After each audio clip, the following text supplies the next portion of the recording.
true scary stories for sleep. Welcome to the Midnight Echoes.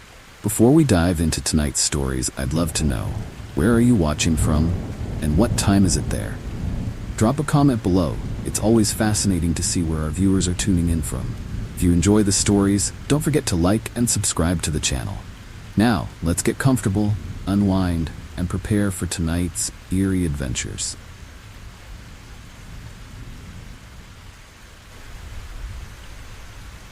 Working on skyscrapers had always been a thrill for me. The rush of adrenaline as I balanced on steel beams high above the city, the wind whipping around me, the world far below. It was a dangerous job, but I loved it, and I prided myself on my skill and fearlessness. That day, we were putting the finishing touches on a new building, the final beams being hoisted into place. The sky was clear, the air crisp, and everything seemed to be going smoothly. Until it wasn't. I was standing on a narrow beam, guiding a piece of steel into place, when something went wrong. The beam shifted unexpectedly, crane operator losing control for just a moment, but it was enough. I lost my balance, my feet slipping on the smooth steel, and suddenly I was falling, plummeting toward the ground far below. Time seemed to slow as I fell, the wind rushing past my ears, the ground rushing up to meet me. My heart raced, and all I could think about was the impact that was sure to come, the end of everything in a split second. But then, just as suddenly as I had started to fall, I felt something grab me, an unseen force that stopped my descent in midair. It was as if a giant hand had reached out and caught me, holding me suspended over the void. My body jerked to a halt, and I hung there, frozen in shock and disbelief. I looked around, expecting to see a safety line or a net that had somehow saved me, but there was nothing, just the open air around me and the steel beams of the skyscraper. My mind raced, trying to make sense of what had just happened. How could I be hanging in midair with nothing to support me? It was impossible, yet there I was, suspended above the city, defying gravity itself. Before I could process it any further, force that held me began to lift me back up, slowly and steadily, as if I were being pulled by an invisible rope. I could feel the pressure around my chest, firm but gentle, guiding me back to the safety of the steel beam. My heart pounded in my chest, my breath coming in short gasps as I was set down on the beam, my legs trembling beneath me. I was safe, but I couldn't explain how or why. I sat there for a long moment, trying to steady myself, the wind still whipping around me, the city still far below. My coworkers, who had seen me fall, were shouting, their faces pale with fear and confusion. They had no idea what had just happened, no explanation for how I had survived. I didn't either. All I knew was that some force had intervened, stopping me from falling to my death. In the days that followed, I couldn't stop thinking about the incident. I replayed it over and over in my mind, trying to find a rational explanation. There was none. The more I thought about it, the more unsettling it became. It was as if the skyscraper itself had reached out to save me, refusing to let me fall. The experience left me shaken, my confidence in my own abilities rattled by the knowledge that I had been saved by something beyond my control. I spoke to others who had worked in construction for years, hoping to find someone who had experienced something similar, but no one had. The incident became a story, a strange tale told among the workers. But to me, it was more than just a story. It was a chilling reminder of how close I had come to death, and how something had pulled me back from the brink. Even now, when I'm high above the city, working on another skyscraper, I can't help but think about that day. The final swing, as I came to call it, is a memory that haunts me, a reminder that no matter how skilled or fearless we are, there are forces in this world that we can't understand, forces that can change the course of our lives in an instant. The skyscrapers may stand tall and strong, but I know now that there's more to them than meets the eye. Something watching, something waiting, ready to intervene when the final swing comes.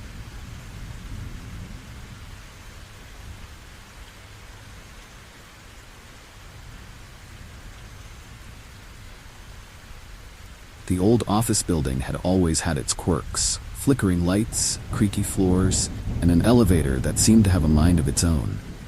I never thought much of it. After all, it was just part of the building's charm, or so I told myself. That day, I was in a rush, running late for a meeting on the top floor. Stairs weren't an option, so I hurried to the elevator, pressing the button repeatedly in my impatience. When the doors finally opened with a sluggish hiss, I stepped inside, the familiar creak of the cables echoing above me. The doors closed, and the elevator jolted as it began its ascent. I leaned against the wall, watching the numbers tick upwards, my mind already on the meeting ahead.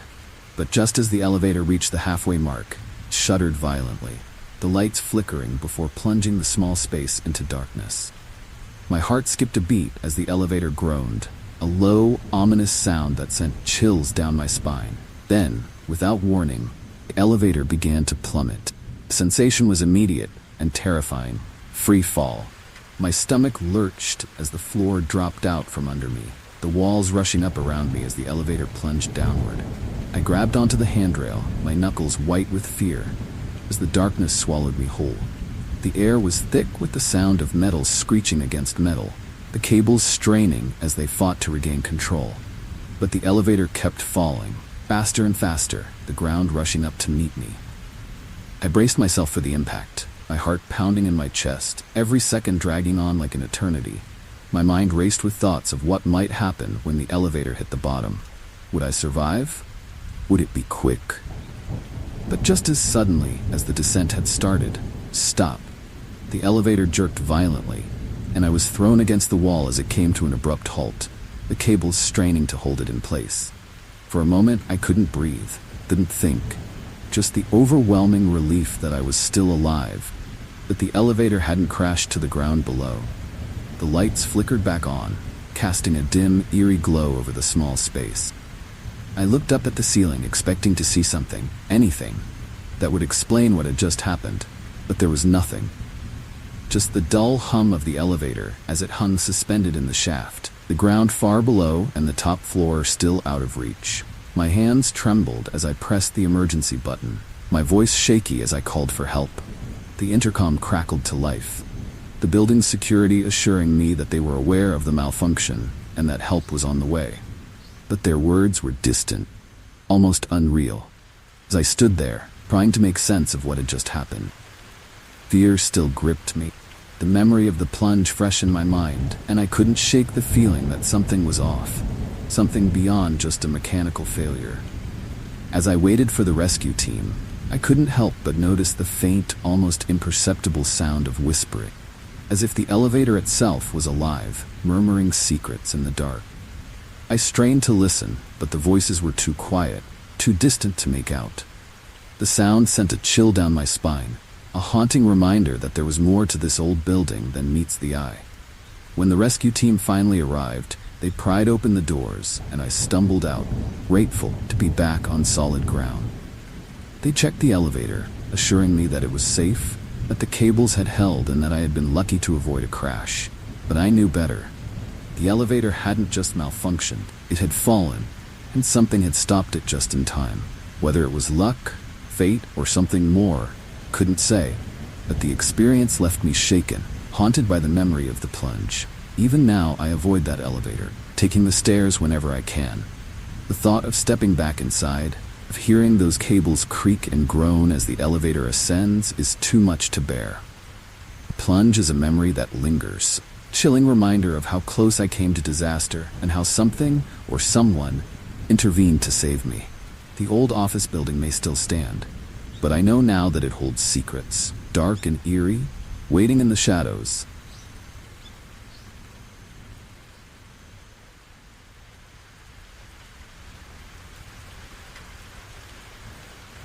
The forest had always been a place of mystery, a sprawling wilderness that seemed to stretch on forever.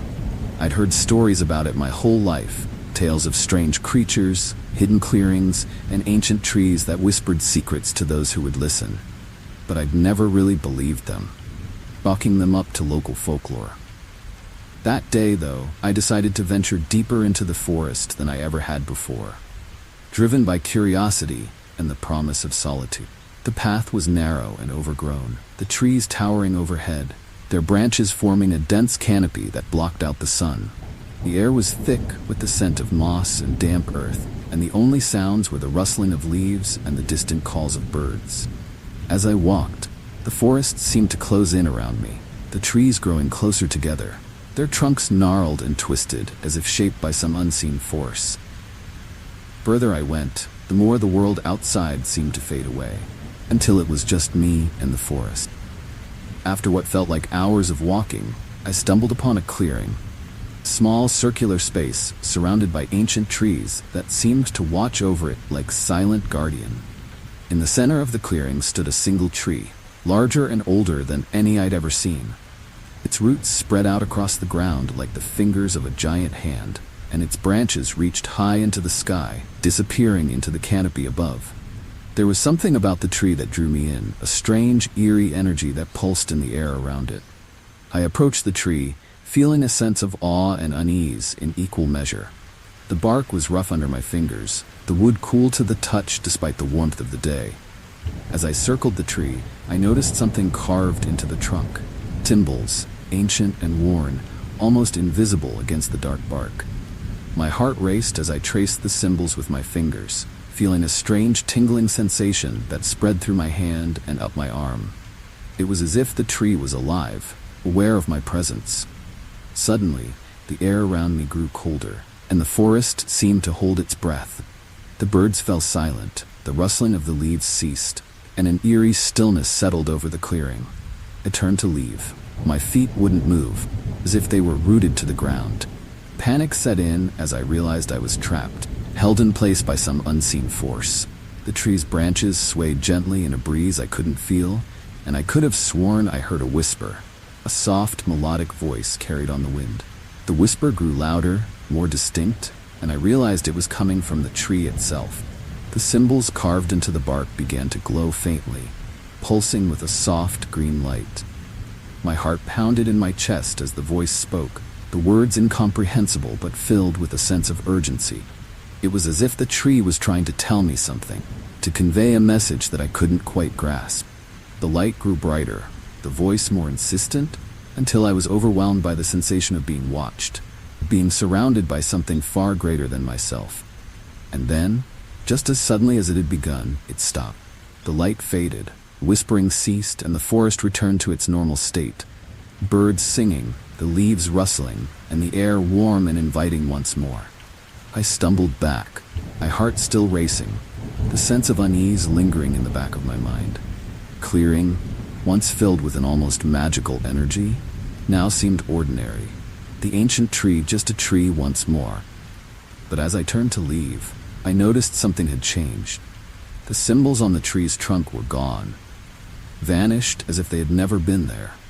The sense of being watched, however, remained, and I couldn't shake the feeling that the forest was aware of me, that it had allowed me to leave but would never truly let me go.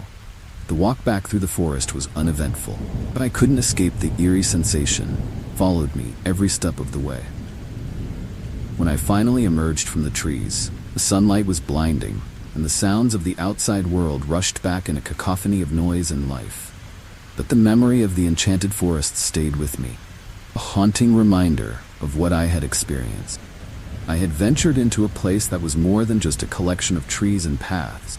It was alive, aware, and filled with secrets that I could barely comprehend. The forest had let me go, but I knew that a part of me would always remain there, a small piece of my soul entwined with the ancient roots of the enchanted tree.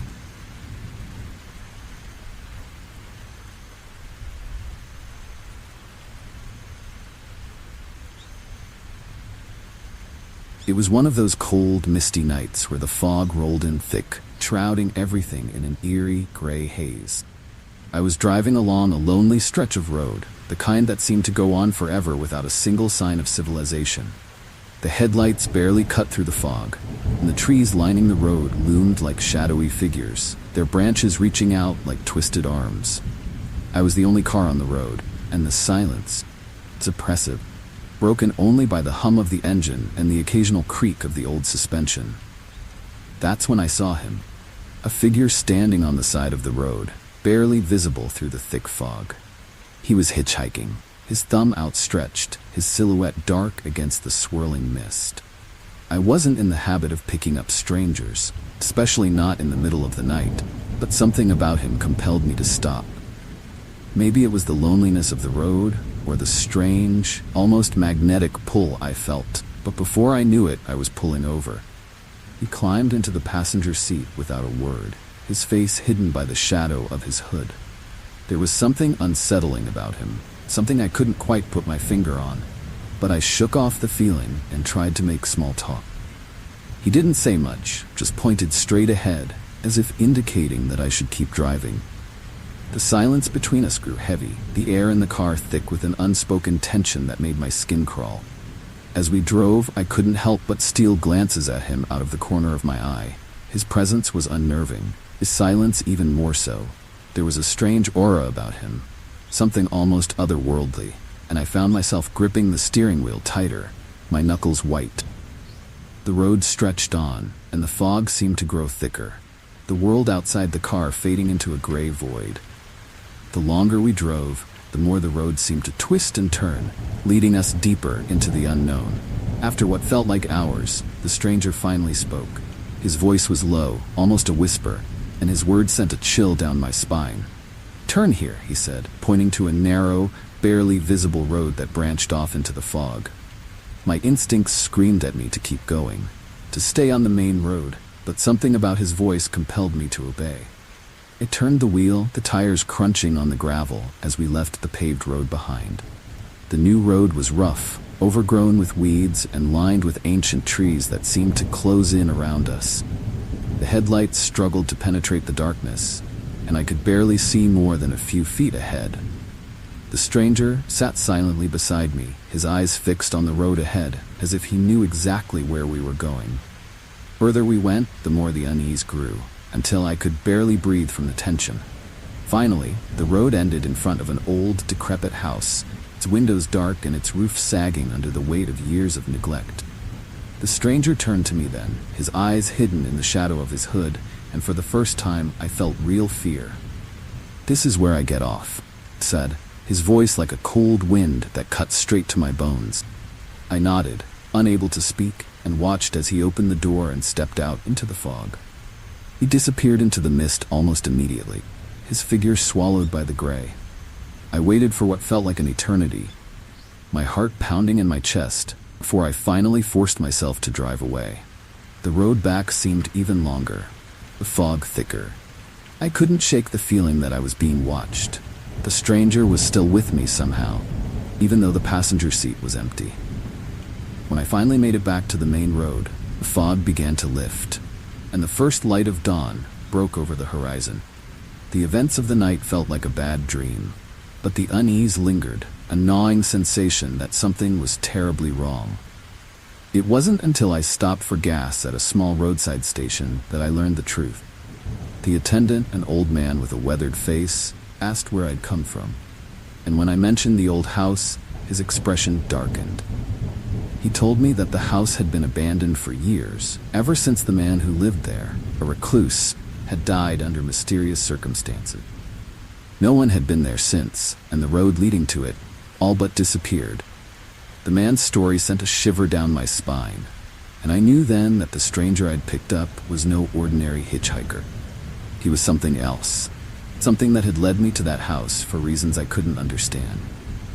The memory of that night stays with me, a haunting reminder of the stranger who vanished into the fog. I still drive that road sometimes, but I never pick up hitchhikers, and I never turn down unfamiliar roads. The vanishing stranger is a mystery I'll never solve, a chilling encounter that left me with more questions than answers. All I know is that some roads are better left untraveled, and some strangers are better left unseen.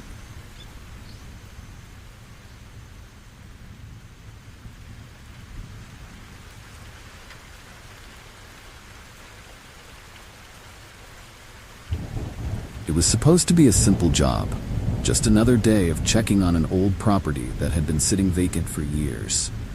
The house was one of those classic sprawling old homes that had seen better days, with peeling paint, cracked windows, and an overgrown yard that hinted at years of neglect.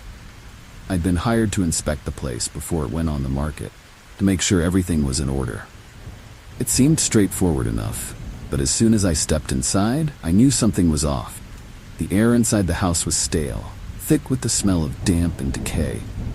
The wooden floorboards creaked under my weight, and the walls seemed to close in around me, the shadows darker than they should have been.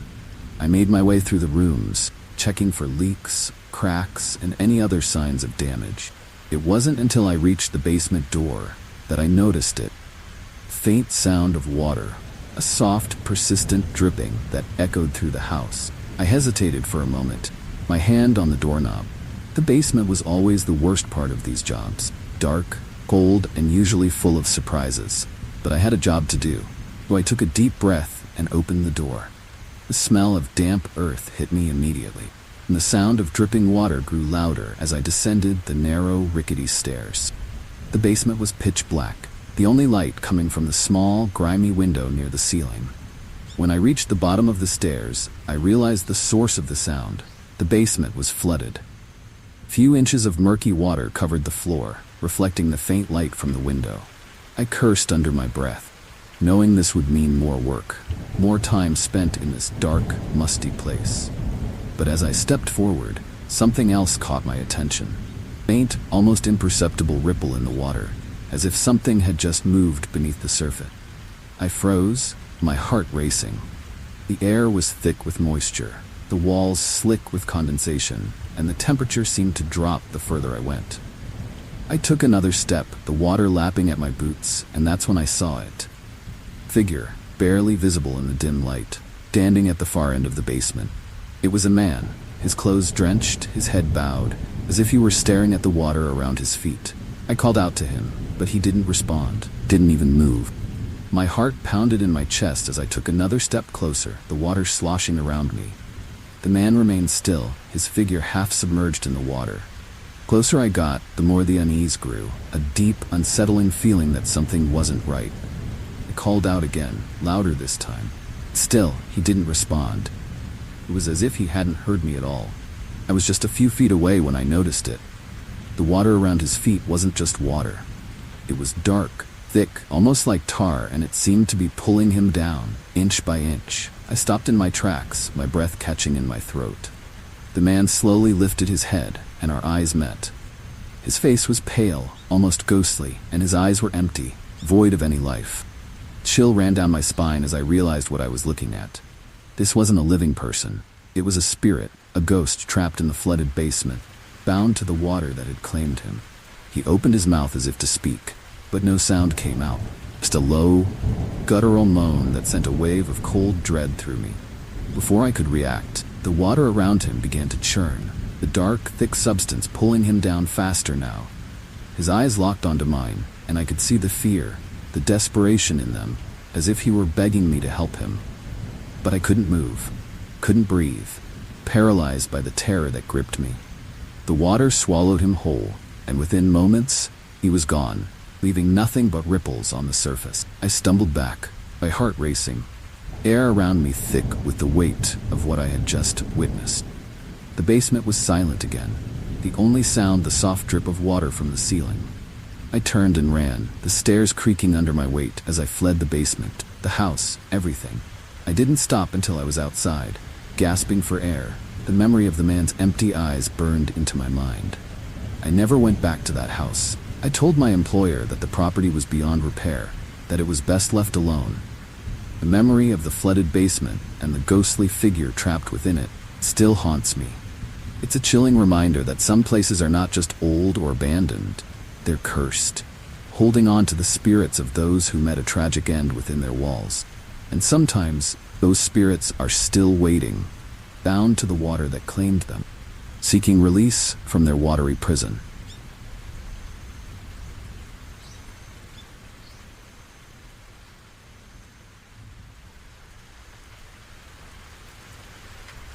It had been years since I last visited the old military base, now long abandoned and overrun by nature. The once bustling site, full of soldiers and equipment, was now a decaying relic forgotten by time. My friends and I had always talked about exploring it, especially the underground bunker that had been sealed off for decades. Rumor had it that the bunker was haunted, that strange things had happened there during the war. But we never believed the stories, until we decided to see it for ourselves. The day we chose to go was gray and overcast, kind of weather that matched the mood of the base perfectly. We made our way through the crumbling buildings, our footsteps echoing in the silence. The air was thick with the smell of damp and decay, and the only sounds were the distant calls of birds and the rustling of leaves in the wind. As we approached the entrance to the bunker, I felt a chill run down my spine. The door was rusted and covered in vines, but it still stood, a silent guardian to whatever lay within. It took all our strength to pry the door open, the rusted hinges groaning in protest. The air that rushed out was stale, cold, and smelled of earth and mold. We hesitated for a moment, exchanging nervous glances, but then we stepped inside. The bunker was dark, the only light coming from the narrow beams of our flashlights. The walls were lined with old equipment, long forgotten and covered in dust, and the floor was littered with debris. As we ventured deeper into the bunker, the temperature seemed to drop even further. Our breath fogged in the air, and the silence was almost deafening. The narrow corridors twisted and turned, leading us deeper into the underground labyrinth. I couldn't shake the feeling that we were being watched, that something was lurking just out of sight, hidden in the shadows. The further we went, the stronger the sense of unease became, until it was almost unbearable. Then, we heard it, faint, distant whisper, echoing through the corridors. It was so soft at first that we weren't sure if we'd actually heard it, but it grew louder, more distinct.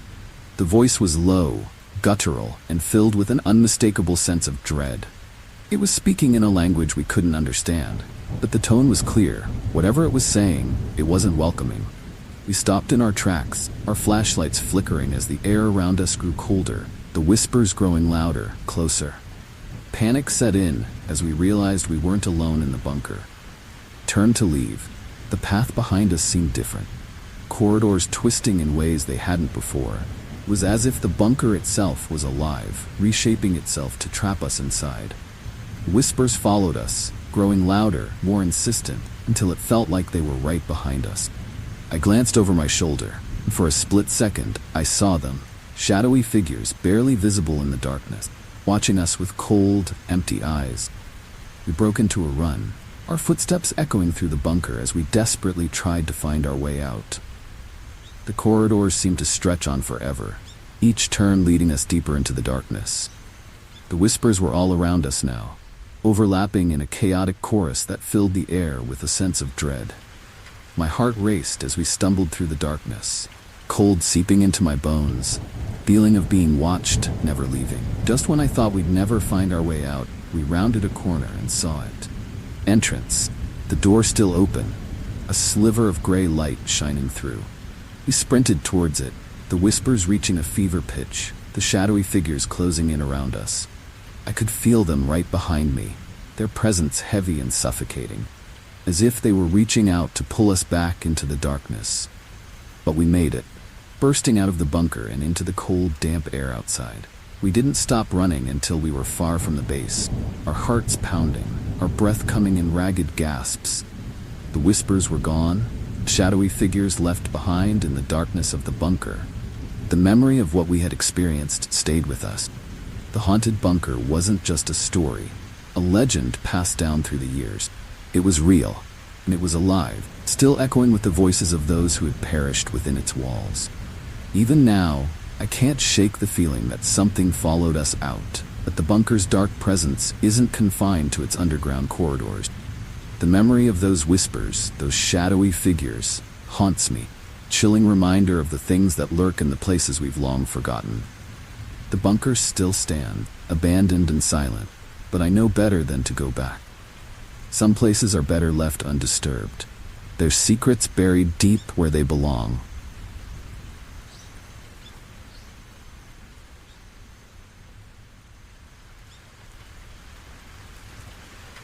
Surfing had always been my escape, a way to leave behind the noise of the world and find peace in the rhythm of the ocean.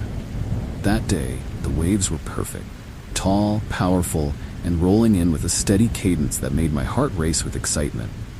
The sun was just beginning to set, casting a golden hue over the water, and the beach was nearly empty, save for a few other surfers scattered along the shoreline. I paddled out, salt spray in my face, feeling the familiar rush of anticipation as I waited for the next big wave. It wasn't long before I spotted it. A massive wave building on the horizon, growing larger as it approached. My pulse quickened as I positioned myself, paddling with all my strength to catch it. The wave lifted me up, and for a moment I was riding high, the world dropping away beneath me as I soared along the crest. But then, something went wrong. The wave began to curl faster than I expected, and before I knew it, I was caught in the powerful pull of the water, tumbling out of control. I was thrown from my board, force of the wave slamming me into the water with a bone-jarring impact. The world became a blur of churning water, the surface lost in the chaos of bubbles and foam. My lungs screamed for air as I was dragged deeper, the weight of the water pressing down on me. Panic set in as I struggled to orient myself, to find which way was up, but the current was too strong, pulling me further into the depths. Just when I thought I couldn't hold my breath any longer, I saw something. Figure, barely visible through the murky water, moving towards me with a grace that seemed impossible in the chaos. At first, I thought it was another surfer, but as the figure drew closer, I realized it was something else entirely. It was a man, but there was something off about him, something that sent chills down my spine, even in the cold water. He reached out to me, his hand closing around my arm with a grip that was both firm and gentle. I was too desperate for air to resist, too weak to question what was happening. The man pulled me upwards, cutting through the water with ease, guiding me back towards the surface. My vision blurred as I gasped for breath, the world above growing brighter, the water losing its hold on me. We broke the surface together, cool air hitting my face like a blessing. I took in deep, shuddering breaths, coughing up water as I clung to the man who had saved me. But when I looked at him, my breath caught in my throat. His face was pale, almost translucent, and his eyes were dark, bottomless, like the depths of the ocean itself. There was something haunting about him, something otherworldly, made my heart race with fear. Before I could say anything, he let go of my arm and began to sink back into the water, his body disappearing beneath the waves as if he were part of the ocean itself. I watched in stunned silence as he vanished, the water closing over him without a ripple, as if he had never been there at all. The sea around me was calm once more, the waves gentle, as if the storm that had almost claimed me had passed. I paddled back to shore, my heart still pounding. The memory of the man's face burned into my mind. The other surfers hadn't noticed anything, too focused on their own rides to see what had happened. I dragged my board onto the sand, collapsing in exhaustion, the sun now a fiery orange on the horizon. I couldn't shake the feeling that I had just encountered something, or someone, beyond this world, a guardian of the sea who had saved me from certain death. In the days that followed, I tried to make sense of what had happened, but the memory of the crashing wave and the man who had saved me remained as clear as the day it occurred. I spoke to others, but no one could explain it. The ocean has always been a place of mystery, full of secrets and dangers, and I realized that I had glimpsed one of those secrets that day. The crashing wave had almost taken me. Something or someone had intervened. Now, every time I paddle out, I can't help but think of that man, of the dark, bottomless eyes that had looked into mine as he pulled me from the depths. The ocean is still my escape, my place of peace, but I know now that it's also a place of power, a place where forces beyond our understanding reside. The memory of that day stays with me, chilling reminder of how close I came to never returning to shore.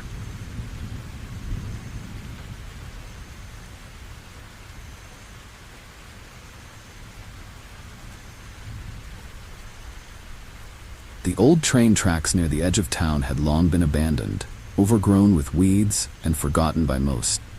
They hadn't seen a train in decades, and the stories about them were just that, story.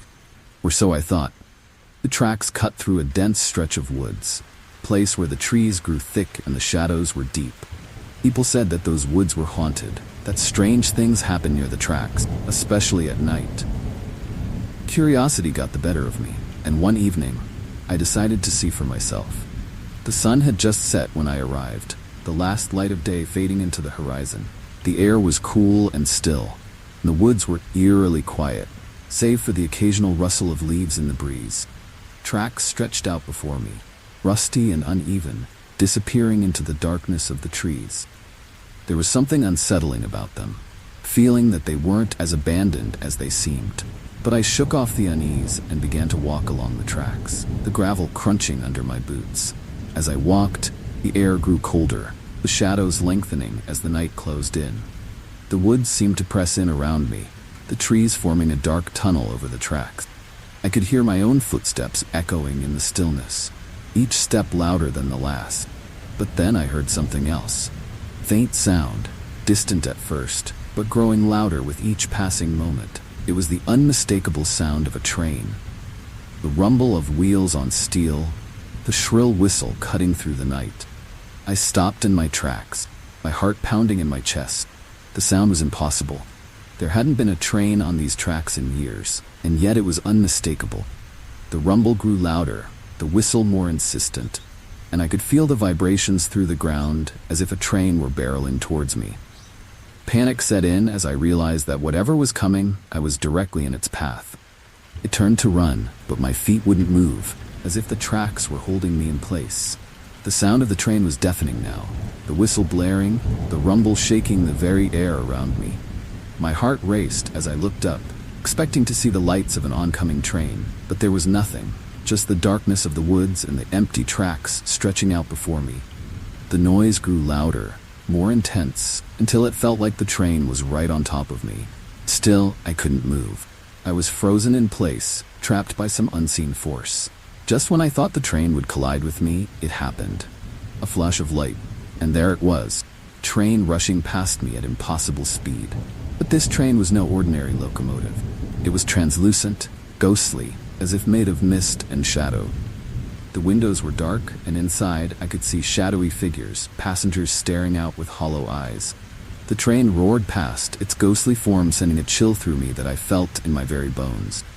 And then, just as quickly as it had appeared, it was gone. The rumble faded, the whistle silenced, and the night was still once more. I stood there, my heart pounding, the cold air biting at my skin, trying to make sense of what I had just witnessed. The tracks were empty, the woods silent, as if nothing had happened. But I knew what I had seen, what I had felt. The ghostly train that still haunted these tracks, a remnant of a tragedy long past. The stories I had heard came rushing back to me. A tale of a train that had derailed on these very tracks, killing everyone on board. They said the train still ran its route on certain nights, its ghostly passengers trapped in an endless journey, unable to find peace. I had never believed it. But now, standing alone on the tracks, I knew the truth. The haunted train was real, and I had come face to face with it. I didn't wait to see if it would return. I turned and ran, my heart pounding, the sound of my footsteps loud in the stillness. The woods seemed to close in around me, the darkness thicker, the air colder. When I finally reached the edge of the woods, I didn't stop until I was back in town. The lights of the street lamps, a welcome sight. But the memory of the haunted train tracks stayed with me, a chilling reminder of the ghosts that still linger in the places we least expect.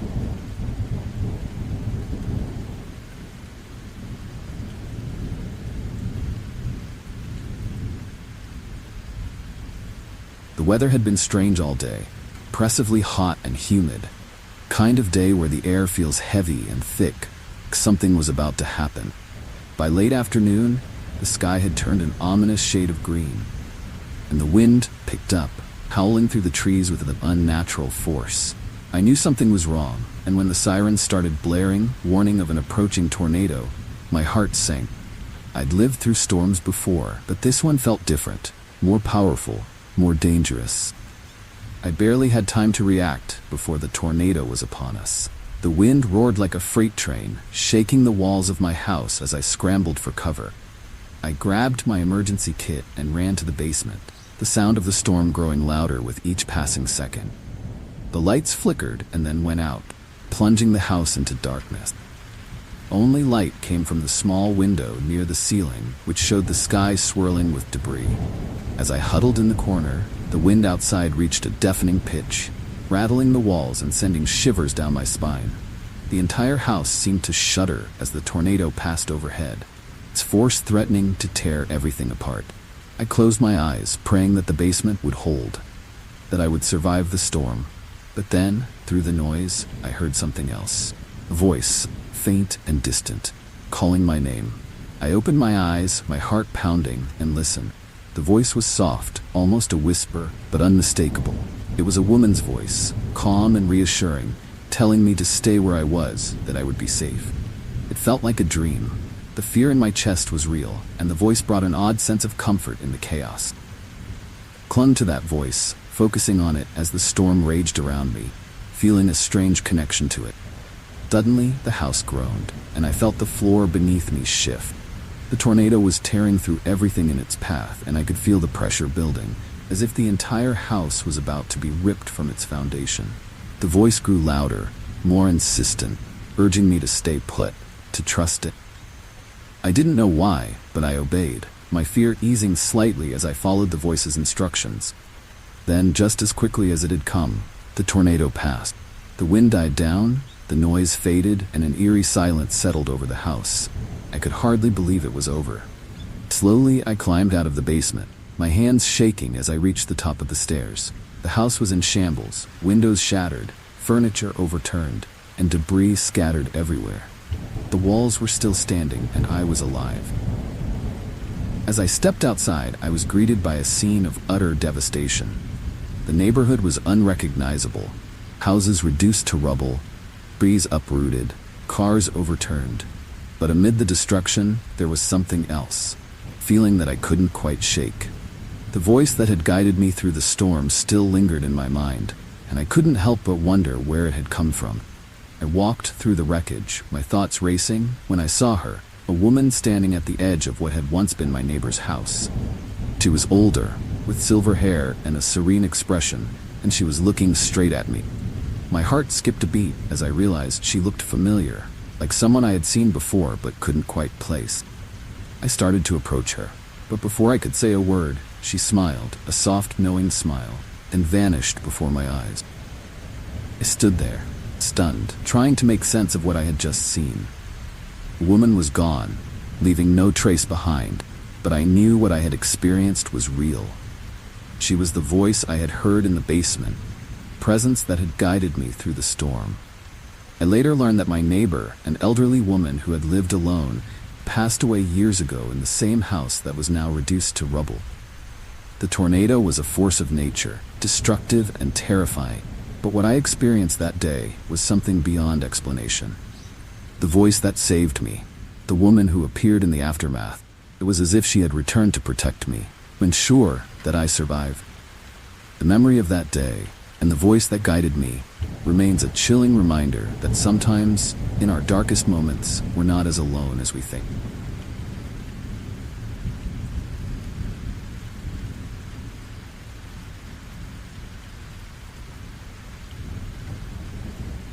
The mountains had always been a place of solace for me, a sanctuary where I could escape the chaos of life and find peace in the rugged beauty of nature. That day, the weather was perfect for a hike. Clear skies, a gentle breeze, and the scent of pine in the air.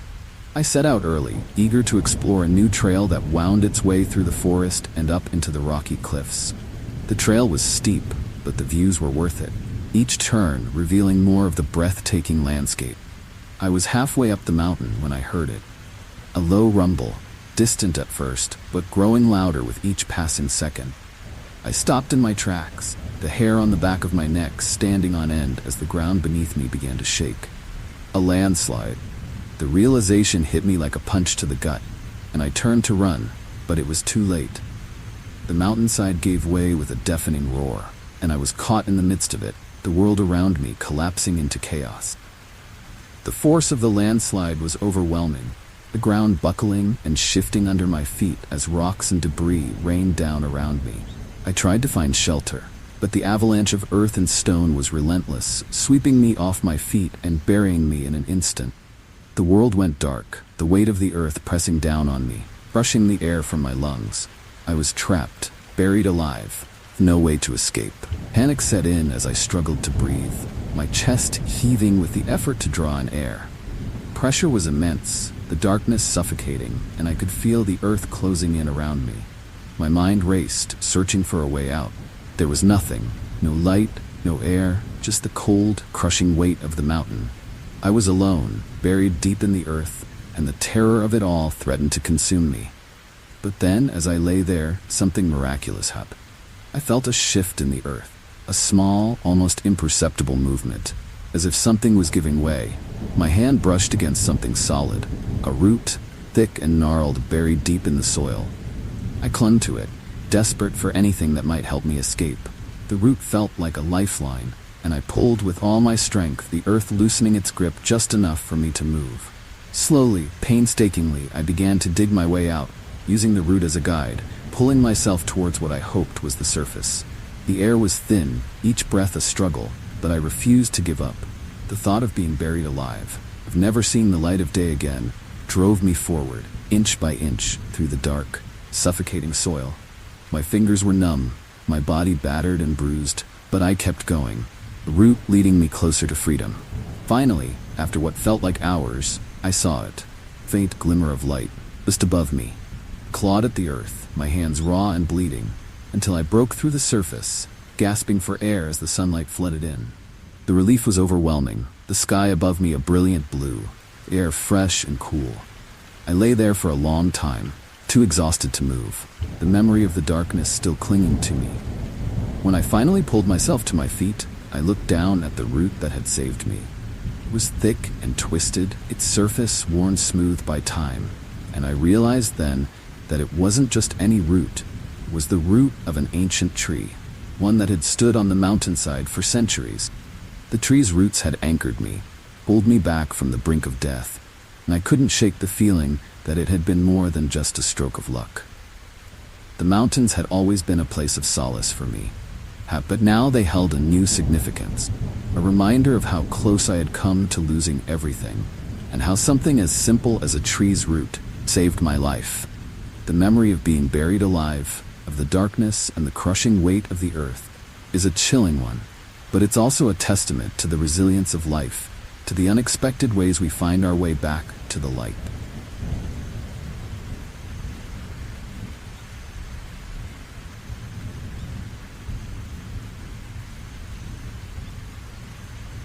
Driving at night had never bothered me. In fact, I often found it calming. The roads were quiet, world around me still, and it gave me time to think. That night, the rain had been relentless, turning the streets into rivers and making visibility nearly impossible. But I had driven in worse conditions, so I kept going, the wipers working overtime as I navigated the slick roads. The storm showed no signs of letting up, the sky dark and angry, the rain pounding against the roof of the car like a drumbeat. The road I was on was a familiar one, a shortcut I often took through the countryside to avoid the main highway. It wound through a dense forest, the trees forming a tunnel overhead, their branches swaying ominously in the wind. The rain was coming down harder now, and the road was becoming more treacherous, the water pooling in the low spots and creating large puddles that splashed up against the sides of the car. Suddenly, I felt the car skid, the tires losing traction on the slick road. My heart leaped into my throat as I tried to regain control, but it was too late. The car veered off the road, sliding down an embankment and into a small, swollen river. The impact was jarring, the water rushing up around the car with a force that took my breath away. The car began to sink, cold water flooding in through the cracks in the doors, and panic set in as I realized the severity of the situation. I fumbled with the seatbelt, my hands trembling, my mind racing with thoughts of how to escape. The water was rising fast, already up to my waist, and the car was quickly becoming submerged. I tried the door, but it wouldn't budge. Pressure from the water outside too great. The windows were fogging up, the cold air inside condensing as the water continued to rise. My breath came in short, frantic gasps, the realization that I was trapped sinking in. Just when I thought all hope was lost, I saw him. Figure standing in the rain on the embankment above, barely visible through the fogged-up window. He was tall, his features obscured by the downpour, but there was something about him that seemed out of place, almost otherworldly. He didn't hesitate, didn't wait for me to call for help. He simply dove into the water, swimming towards the car with a speed and determination that gave me a glimmer of hope. He reached the car in seconds, his hands pressing against the window as he motioned for me to move back. I did as he instructed, the water now up to my chest, cold and numbing. The man seemed to know exactly what to do, his movements swift and precise as he pulled something from his belt, a small tool, perhaps a hammer, and smashed the window with a single powerful strike. The glass shattered, the water rushing in with a force that nearly knocked me back, but I was ready, pushing myself through the broken window and into the freezing water. The man grabbed my arm, pulling me to the surface with a strength that seemed impossible. The cold air hit my face like a slap, the rain still pouring down, but I was out, I was free. I gasped for air, my lungs burning, as he dragged me to the shore, his grip firm and unyielding. We collapsed on the muddy bank, both of us soaked to the bone. The sound of the car sinking into the river behind us barely registering in my mind. I turned to thank him, to ask how he had known to help. But when I looked, he was gone, vanished as if he had never been there. The rain continued to fall, the river rushing by, but there was no sign of the man who had saved me. I called out, my voice lost in the storm, but there was no answer. It was as if he had been a ghost, a phantom who had appeared in my moment of need and then disappeared just as quickly. The memory of that night haunts me still. The image of the man's face, what little I had seen of it, burned into my mind. I never found out who he was or how he had known to help me. The police searched the area, but there were no other cars, no footprints, nothing to suggest that anyone else had been there. It was as if he had been sent by something or someone to save me from certain death. Even now, when I drive that road, I can't help but glance towards the river, half expecting to see him standing there, watching over the water. The submerged car is long gone, but the memory of that night and the man who saved me remains a chilling reminder that sometimes in our darkest moments, help comes from the most unexpected places.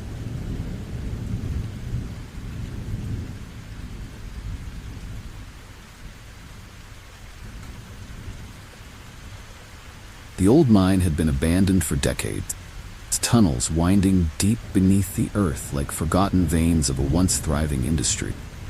It was a place of danger and mystery, and everyone in town knew to stay away. But when you grow up hearing stories about a place, the lure of it can be hard to resist. So one afternoon I found myself standing at the entrance of the mine, air thick with dust and the promise of adventure. I wasn't alone.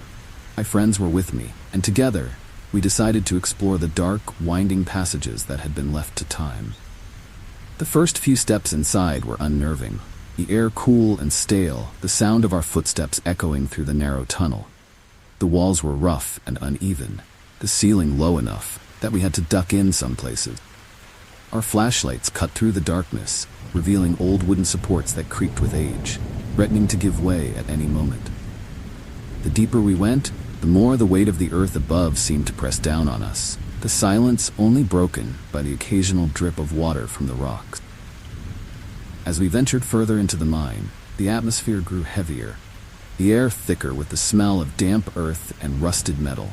The light from the entrance faded until it was nothing more than a distant memory, replaced by the dim glow of our flashlight. We came across old equipment, long since abandoned. Rusted carts, broken tools, and fragments of wood that had once been part of the mine's infrastructure. Everything was covered in a thick layer of dust, untouched for years. Then, without warning, the ground beneath us shifted. The mine groaned, the walls vibrating with a deep, ominous sound that sent chills down my spine. A low rumble echoed through the tunnel, and the air was suddenly filled with the sound of falling rocks.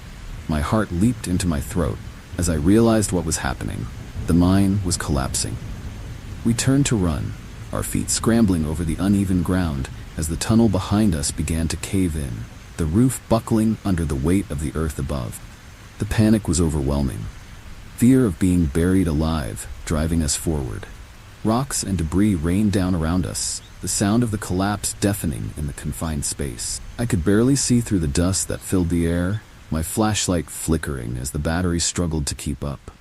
The tunnel seemed to stretch on forever, the exit too far away. and I could feel the ground trembling beneath my feet as the collapse gained momentum. Just when it seemed like all hope was lost, I felt it. A strong hand grabbing my arm, pulling me forward with a force that I couldn't resist. I stumbled, but the grip on my arm steadied me, guiding me through the darkness with a surety that I couldn't explain. I couldn't see who it was. My friends were ahead of me, running for their lives. The hand held on, pulling me along with a determination that kept me from falling behind. We made it out, just in time. The entrance to the mine collapsing behind us with a deafening roar as we stumbled into the open air. I collapsed on the ground, gasping for breath, my heart pounding in my chest. The dust settled around us, and the mine was silent once more, the entrance now blocked by a massive pile of rubble. My friends were beside me, shaken but alive, and as we caught our breath, I turned to thank whoever had pulled me to safety. There was no one there. The hand that had saved me was gone, vanished as if it had never existed. My friends swore they hadn't looked back, hadn't reached out to help me. Each of them had been too focused on their own escape. I was left with the chilling realization that something, or someone, had intervened in that moment, guiding me out of the collapsing mine when I had been on the brink of being trapped forever. The experience left me shaken, haunted by the memory of the strong, unseen hand that had pulled me to safety. The collapsing mine is now sealed off, the town declaring it too dangerous to ever enter again.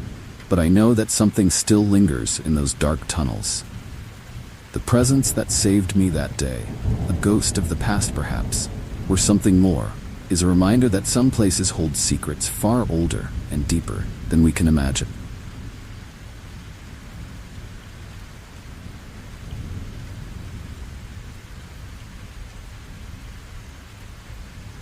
The ocean had always called to me, its vastness both terrifying and mesmerizing. So, when the opportunity arose for a solo sailing trip, I jumped at the chance. Plan was simple: sail from one island to another, a week of solitude on the open water, just me and the sea. The first few days were everything I had hoped for. Calm waters, clear skies, and the feeling of freedom that only the ocean can provide. But then a storm rolled in, sudden and fierce, and everything changed. The wind howled, the waves towering over my small boat as it was tossed around like a toy in the churning sea. I fought to keep control, but it was no use. The storm was too powerful. The last thing I remember was the boat capsizing, cold water pulling me under as I struggled to stay afloat. When I finally surfaced, gasping for air, the boat was gone, and I was alone in the vast expanse of the ocean, clinging to a piece of debris as the storm raged on. Hours passed, or maybe it was days. I lost track of time as I drifted. The storm eventually giving way to calm seas. Exhausted and dehydrated, I thought I was done for. Then I saw it. A small island on the horizon, a sliver of land in the endless blue. With the last of my strength, I paddled towards it, the waves pushing me closer until I finally felt the sand beneath my feet. I collapsed on the shore, grateful to be alive. The island was deserted, a small, rocky outcrop with a few palm trees and not much else. It was a place that seemed untouched by time, isolated and forgotten. There were no signs of human life, no footprints in the sand, no debris washed up on the shore. As I explored, I found a freshwater spring and enough fruit to sustain me. But the solitude was overwhelming. The silence was eerie. The only sounds, the rustling of leaves in the wind and the distant crash of waves against the rocks. But it wasn't long before I realized I wasn't alone. It started with small things. A glimpse of movement out of the corner of my eye, a feeling of being watched, the sound of footsteps behind me when no one was there. I tried to brush it off as my mind playing tricks on me, the result of days spent alone on the island. But the feeling grew stronger, the sense of a presence that I couldn't explain. At night, I would hear whispers on the wind, faint and indistinct, like voices carried from another time. One evening, as the sun was setting, I saw him, a figure standing at the edge of the trees watching me from a distance. He was dressed in old tattered clothes, his face shadowed by the fading light. My heart raced as I called out to him, but he didn't respond, didn't move. He just stood there, silent and still, as if he were part of the island itself. I took a step towards him, but in the blink of an eye, was gone, vanished into the trees without a trace. The encounter left me shaken, but it wasn't the last. Over the next few days, I saw him again and again, always at a distance, always watching, never coming closer. The island's isolation, once a source of peace, had become a prison, haunted by the ghostly figure that seemed to be trapped here just as I was. I began to wonder who he was, what had happened to him, and why he was still here, bound to this deserted place. Desperation set in as I realized there was no escape, no way off the island. The days blurred together, each one marked by the presence of the silent figure who watched me from the shadows. The whispers on the wind grew louder, more insistent, until they filled my mind with their haunting refrain. I knew I had to leave. The island held me in its grip, refusing to let me go. Finally, after what felt like an eternity, passing ships spotted me. Crew rescued me from the island, their faces a mixture of relief and disbelief as they pulled me aboard. I tried to tell them about the figure, about the presence that had haunted me, but they just shook their heads, dismissing it as the ravings of a man who had spent too long alone. But I knew what I had seen, what I had felt. The island wasn't just deserted, it was cursed, a place where the past lingered, and the souls of the lost could never leave. Even now, back on solid ground, I can't shake the memory of that figure, the haunting eyes that watched me from the shadows. The deserted island remains a mystery, a place that holds secrets I will never understand. But one thing is certain, I will never return. The ocean may still call to me, but I know better now. Some places are better left alone, their ghosts undisturbed.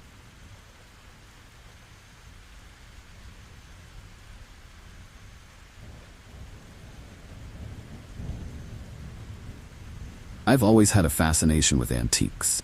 There's something about old things that carry a history, a story that draws me in. So when I found the mirror at a small, dusty shop tucked away in a forgotten corner of the city, I couldn't resist. It was beautiful, ornately carved with intricate patterns that seemed to twist and turn like vines around the frame. The glass itself was old, slightly warped, giving it a unique character. The shopkeeper seemed eager to sell it, offering it at a price far below what I thought it was worth. I didn't think twice. I bought it on the spot. When I brought it home, I placed it in my bedroom, where it caught the light in a way that made the room feel brighter, almost alive. The mirror seemed to belong there, as if it had always been a part of the space. But almost immediately, strange things began to happen. At first, it was subtle, an odd flicker of movement in the reflection, a shadow that didn't belong. I chalked it up to my imagination, convinced that I was just adjusting to the new edition. But the oddities grew more pronounced. I would catch glimpses of things in the mirror that weren't there when I turned around. A dark figure standing behind me, only to vanish when I looked back. Sometimes I would see myself in the reflection, but something would be off. A slight delay in my movements, or an expression that didn't match what I was feeling. The mirror seemed to have a life of its own, and it began to unsettle me. One night, as I was lying in bed, I heard a faint sound coming from the direction of the mirror. It was soft at first, almost like a whisper, but it grew louder, more distinct, until I could make out the words. "Come closer," it said, the voice low and hypnotic. My heart raced as I sat up, my eyes locked on the mirror. The room was dark, but the glass seemed to shimmer with a faint, eerie light. I felt a strange compulsion to obey, to approach the mirror, but every instinct screamed at me to stay away. Despite my fear, I found myself standing in front of the mirror, drawn to it by an invisible force. My reflection stared back at me, but something was wrong, terribly wrong. The figure in the mirror wasn't me, not exactly. It was twisted, distorted, hollow eyes that seemed to bore into my soul. The reflection smiled, a chilling grin that sent a shiver down my spine, and I realized that whatever was in the mirror wasn't just a reflection. It was something else, something malevolent. Panic surged through me, and I tried to step back. My feet wouldn't move. The mirror's pull was too strong, and I could feel it drawing me closer, the surface of the glass rippling like water. The whispers grew louder, more insistent, filling my mind with dark thoughts and images. I could see flashes of people, places, events that I had never known, but they felt real, like memories that weren't mine.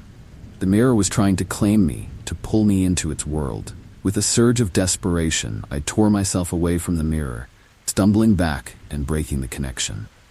The room returned to normal, the whispers fading into silence, but the mirror still shimmered with that eerie light, as if it were waiting for me to return. I knew then that I couldn't keep it, that it was cursed, and that its influence would only grow stronger if I let it stay. The next morning, I took the mirror back to the shop, determined to get rid of it. But when I arrived, the shop was gone, vanished as if it had never existed. The building was empty, the windows boarded up, and there was no sign of the shop. I was left standing there, the cursed mirror in my hands, with no idea what to do. It felt like a weight, heavy with the darkness it carried, and I knew I had to find a way to get rid of it. I ended up taking the mirror to a remote spot, far from anyone, and burying it deep in the ground. As I covered it with earth, I felt a sense of relief, as if a great burden had been lifted. But even now, I can't shake the feeling that the mirror isn't gone, that its curse still lingers, waiting for someone else to find it. The memory of those hollow eyes, that twisted smile, haunts me, a chilling reminder that some things are better left undiscovered.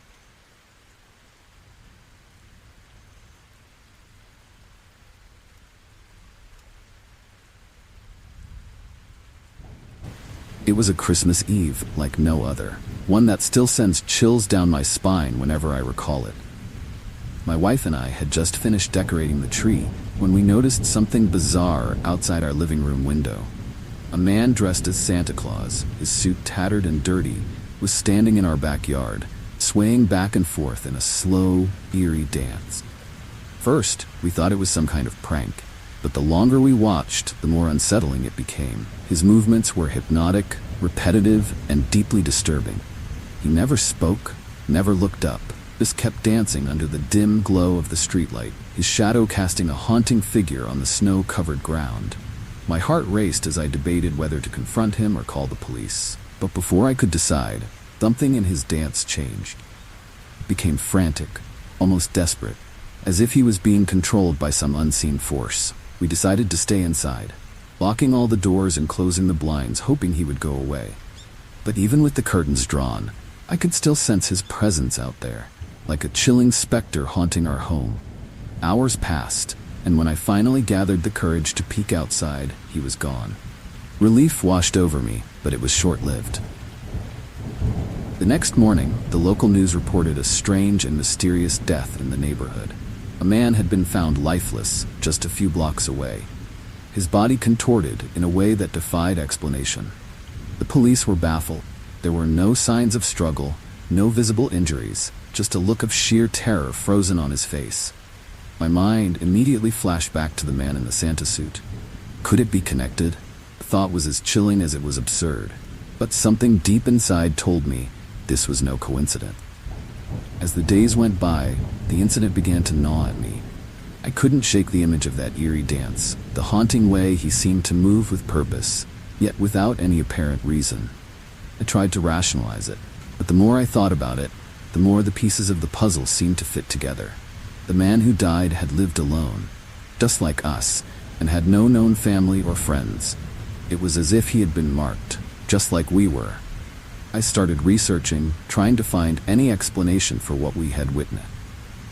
Combed through old newspapers, online forums, anything that could shed light on the mystery. That's when I stumbled upon an old legend from our town's history, a story about a cursed Santa suit that drove its wearer to madness and death. The legend was vague, but the similarities were too eerie to ignore. My wife thought I was becoming obsessed. Maybe I was, but I couldn't let it go. I had to know if what we saw was real or just some sick coincidence. One night, as I sat alone in the living room, the lights flickered, and I felt a cold draft sweep through the room. I turned to the window, and there, in the reflection, I saw him again. The man in the Santa suit, swaying to the same haunting rhythm. But this time, he wasn't outside. He was right behind me. My heart stopped as I spun around, only to find the room empty, the air heavy with an eerie silence. I knew then that whatever had taken that man's life was not finished. The haunting wasn't over. It had only just begun. We decided to leave the house, but as we packed our things, I found a piece of red fabric stuck in the doorframe. like a chilling reminder that we could never truly escape. We moved out that night, leaving behind everything we owned. The house was sold to a new family, and I prayed they would never experience what we had. But even now, years later, every Christmas, I can't help but feel a cold shiver run down my spine when I see a Santa suit. I wonder if the curse has found a new victim, or if it's still waiting, biding its time until the next dance. The experience left a permanent mark on me, a scar that no amount of time can heal. I've learned to live with the fear, but I'll never forget the horror of that Christmas Eve. And so, every year, as the holiday season approaches, I warn others to be wary, to stay vigilant, because sometimes, the things that seem most innocent and hide the most chilling secret.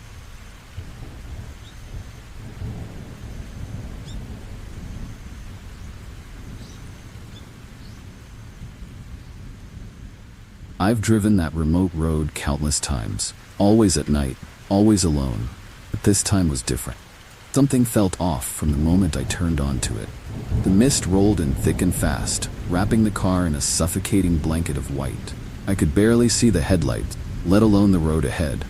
My hands gripped the steering wheel tighter as an eerie chill settled over the car, creeping into my bones. Then, out of nowhere, a figure appeared in the fog. A woman, standing dead center in the road. I slammed on the brakes, but it was too late. The car skidded, tires screeching against the wet pavement, before it spun out of control. Everything happened so fast. One minute I was swerving to avoid her, the next I was upside down, the car crushed around me, my mind a blur of pain and fear. I should have been dead. The crash was brutal, the kind that usually makes headlines with words like fatal and tragic. Somehow, I was still alive, trapped in the wreckage, but alive. That's when I saw her again, standing just beyond the shattered windshield, her face half hidden in the fog. She didn't move, didn't speak, just watched me with eyes that seemed to pierce right through my soul. There was something haunting about her gaze, something that told me she wasn't of this world. I tried to call out, but my voice was nothing more than a rasp, caught in my throat. Panic set in as I realized I was losing blood, fast. My vision blurred. I could still see her, as clear as day, slowly walking toward me, her steps almost floating over the ground. As she drew closer, I noticed the dark stains on her dress, the way her skin seemed to glow with a ghostly pallor. Then it hit me. This wasn't the first time someone had crashed on this road. I'd heard the stories, the whispers about a ghostly figure that appeared in the mist, leading drivers to their doom. But I'd always brushed them off as urban legend, until now. She knelt beside the car, her cold hand reaching through the broken glass to touch my cheek. The moment she made contact, a wave of memories flooded my mind. Flashes of another life, another crash. I saw her, younger, alive, terrified as she lost control of her car on this very road. The impact, the fire, the darkness that followed. It was her, same woman, trapped in a loop of death and despair. I tried to pull away, but her grip tightened, her fingers icy against my skin. I could feel my life slipping away, drained by her touch. It was as if she was taking my place, ready to live again while I would take her spot in the endless cycle of death. Fog thickened around us, the world fading into a chilling void. My heart pounded in my chest, a frantic rhythm that matched the terror in my mind. But just when I thought it was over, she let go. Her face softened, a look of sorrow and regret passing over her features. Fog began to lift, the world slowly coming back into focus. I was still alive, but the crash had taken its toll. As I lay there waiting for help, I couldn't shake the feeling that I'd just been given a second chance, one that came at a cost. When the paramedics arrived, they were shocked I'd survived. The car was a mangled mess, kind you'd expect to pull a corpse from, not a living person. They said it was a miracle, but I knew better. I'd met death on that road, and she'd decided to let me go. But not without a warning. Chilling reminder that life is fragile, and sometimes the past refuses to stay buried. Now every time I drive that road, I can still feel her presence, watching, waiting. The final ride isn't something you can easily forget, and I know that one day I might not be so lucky. The ghost in the fog still haunts me, a lingering shadow that reminds me how close I came to becoming her next victim.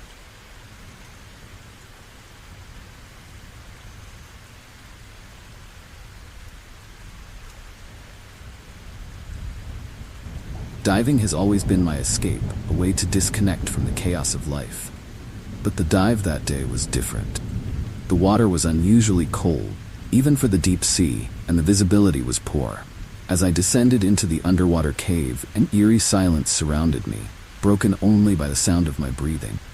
The walls of the cave seemed to close in on me, narrowing with each kick of my fins. I had explored countless underwater caves before, but this one had a haunting presence that I couldn't shake. The deeper I went, the darker it became, until my flashlight was the only thing cutting through the thick, black water. And that's when I saw it. An opening that led into a vast, cavernous chamber. It was both inviting and foreboding, and my curiosity got the better of me. As I swam through the entrance, a strange current tugged at me, pulling me deeper into the cave. The chamber was massive, with walls that disappeared into the darkness. But what really caught my attention were the shadows, faint, almost imperceptible figures drifting just beyond the edge of my light. They seemed to move with the current, gliding silently through the water, their forms distorted and ghostly. My heart raced as I realized these weren't just shadows. They were divers, or at least, they had been. Their bodies were twisted and unnatural, as if they had been trapped here for years. Their equipment rusted and decayed. Panic set in as I tried to backtrack, but the current had shifted, pushing me deeper into the chamber. My breathing grew faster, my oxygen running low. I knew I had to stay calm. The sight of those haunting figures was impossible to ignore. They floated around me, their lifeless eyes staring through me, as if trying to communicate some terrible secret. I could feel the cold seeping into my bones, my limbs growing heavy, and a deep, primal fear began to take hold. This cave was a graveyard, and I was about to become its next victim. Just when I thought I couldn't take it anymore, I spotted something. A narrow passageway that seemed to lead back to the surface. With the last of my strength, I swam toward it, the shadows closing in around me. My lungs burned, every breath a struggle, but I couldn't stop. I had to get out of there.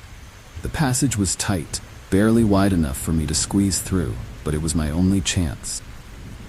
I could see the light from the entrance, faint but growing brighter with each kick. The shadows clawed at me, trying to pull me back into the darkness, but I fought with everything I had. Just as my vision began to fade, I broke through the surface, gasping for air. The sunlight hit my face, warm and welcoming, but I couldn't shake the feeling of those cold, dead eyes watching me from below. Back on the boat, I tried to calm down, but my mind kept replaying what I'd seen. Those divers had been real, or at least they had been at some point. I couldn't explain it, but I knew I wasn't supposed to find that chamber. It was a place of death, where the lost souls of the deep waited for their next victim. I had narrowly escaped, but I knew I would never dive again without feeling that same chilling dread. Even now, when I close my eyes, I can still see them, drifting through the water, their arms outstretched, reaching for me. The last breath I took in that cave wasn't just a breath of air. It was a breath of life, snatched back from the jaws of death. And it serves as a haunting reminder that the sea holds secrets that are better left undisturbed.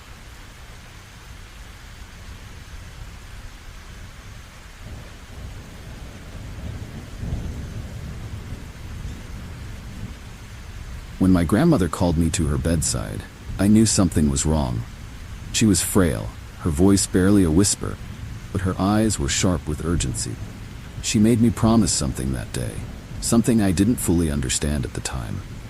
"Take care of the old house," she said, her hand gripping mine with surprising strength. "There's a secret there, one that must never be forgotten." I nodded, thinking it was just the ramblings of a woman at the end of her life, but I promised all the same. After her funeral, I found myself standing in front of the old house she had spoken of. Crumbling, eerie relic of a bygone era. It had been in our family for generations, but no one had lived there in years. As I walked through the creaking front door, a wave of unease washed over me, as if the house itself was warning me to leave. The air inside was thick with dust and the smell of decay. Floors groaned under my weight, and the walls were lined with old, faded portraits of ancestors long dead. There was something chilling about those pictures, the way their eyes seemed to follow me as I moved from room to room. But it wasn't until I reached the attic that I truly understood the gravity of my grandmother's dying words. The attic was a time capsule, filled with old trunks, furniture covered in white sheets, and cobwebs that stretched from corner to corner. But in the far corner, hidden beneath a tattered old blanket, was a small, locked chest. My heart raced as I approached it, the key my grandmother had given me burning a hole in my pocket. With trembling hands, I unlocked the chest and lifted the lid. Inside were letters, dozens of them, written in a neat, flowing script that I recognized as my grandmother's. But the more I read, the more I realized these letters weren't meant for me. They were addressed to someone else. Someone who had died long before I was born. Letters spoke of love, betrayal, and a terrible secret that had been buried along with the family's dark past.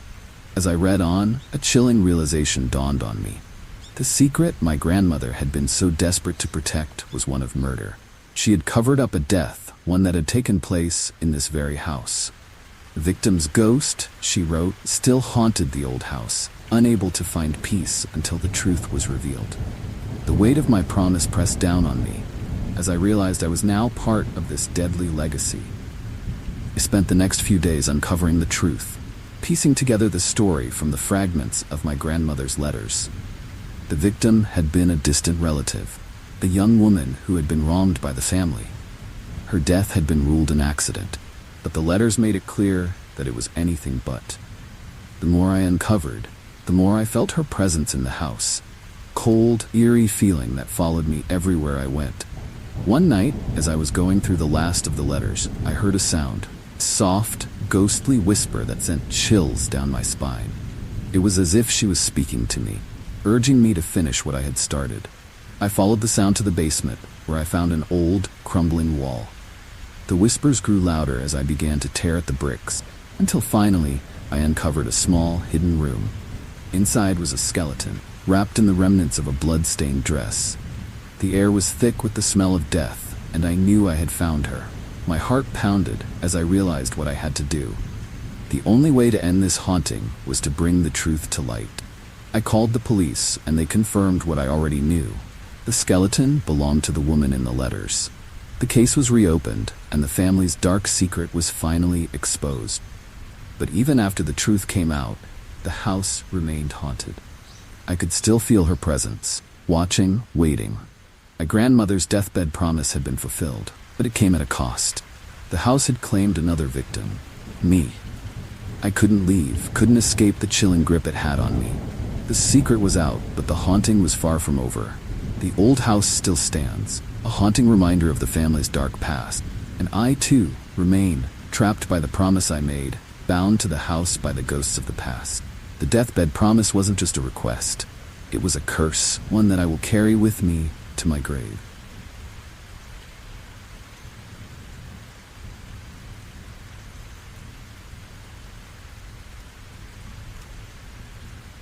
It was a day like any other, until it wasn't. One minute I was sitting at my desk, and the next, a sharp pain shot through my chest, and everything went dark.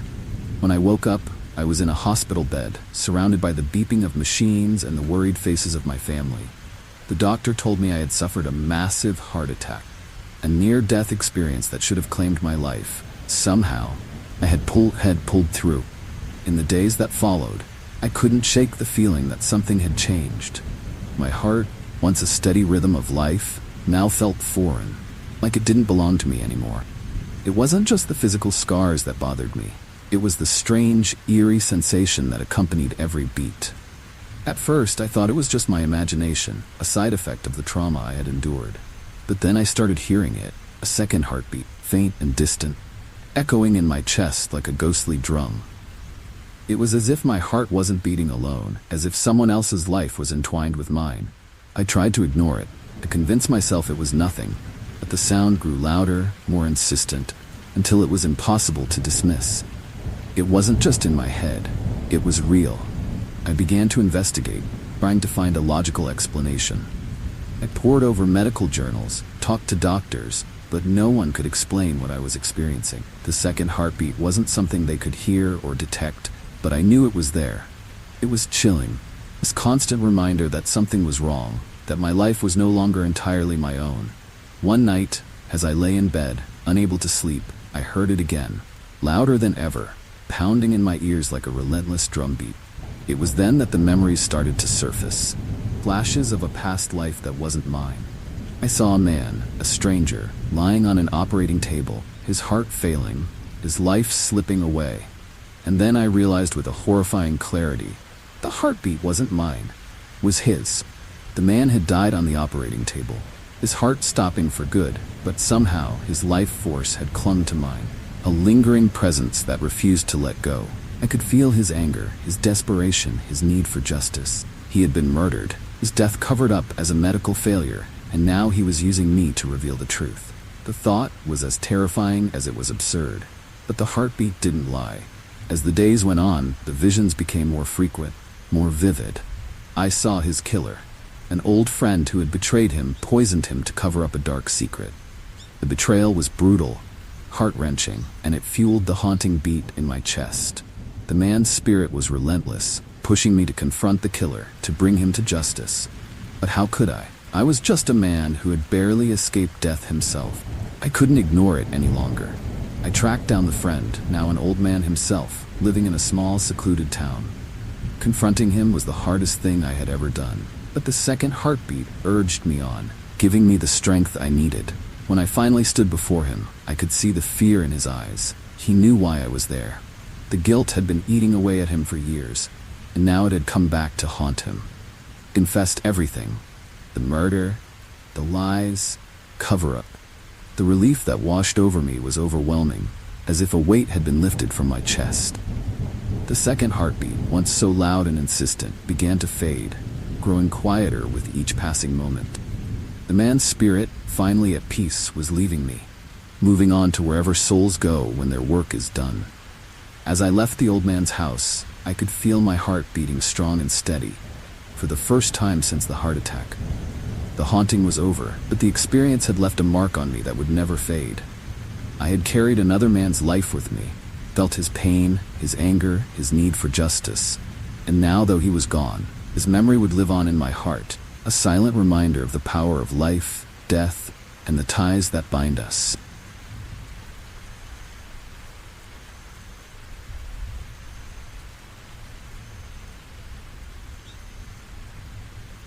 It was supposed to be a simple weekend getaway, a chance for my friends and me to disconnect from the hustle and bustle of city life.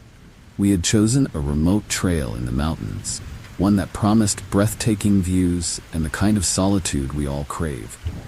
The first day was perfect. Clear skies, fresh air, and the sound of our laughter echoing through the trees.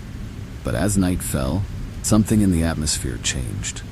The temperature dropped suddenly, and a thick fog rolled in, shrouding the forest in an eerie, ghostly silence.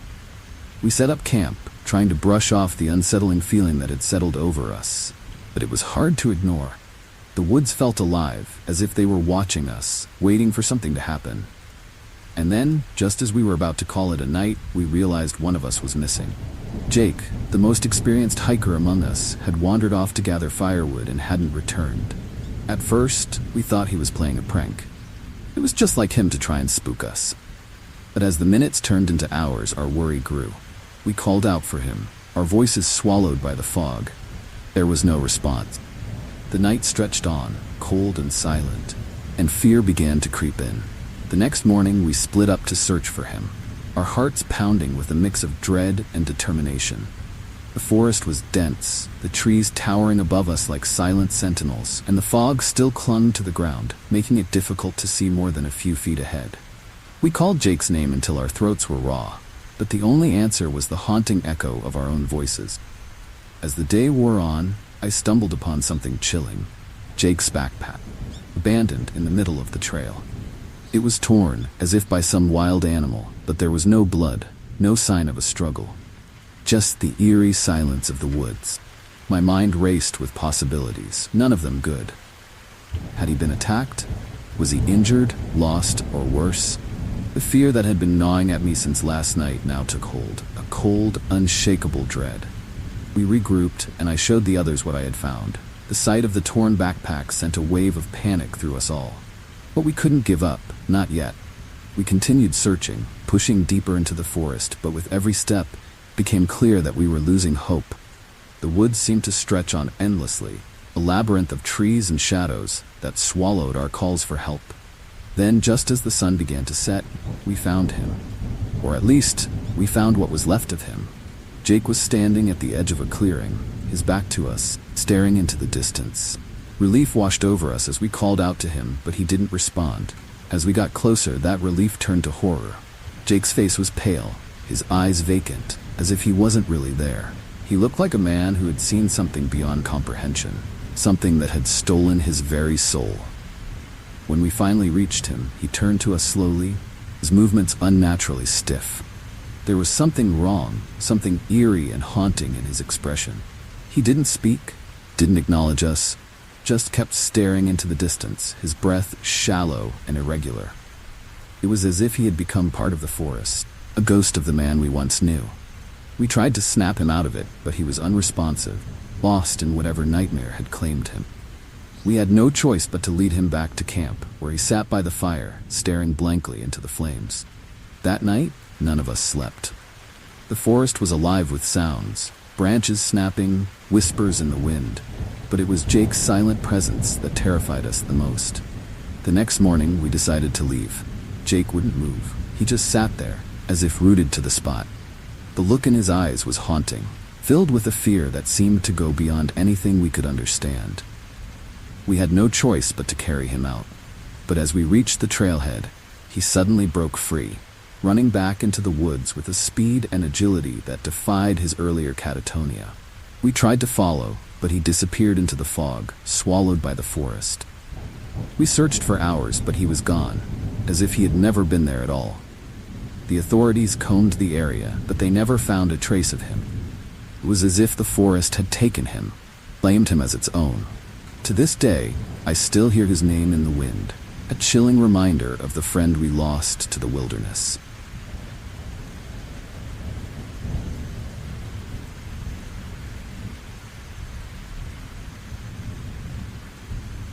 Swimming had always been my sanctuary, a place where I could escape the noise of the world and find peace in the rhythmic motion of the water.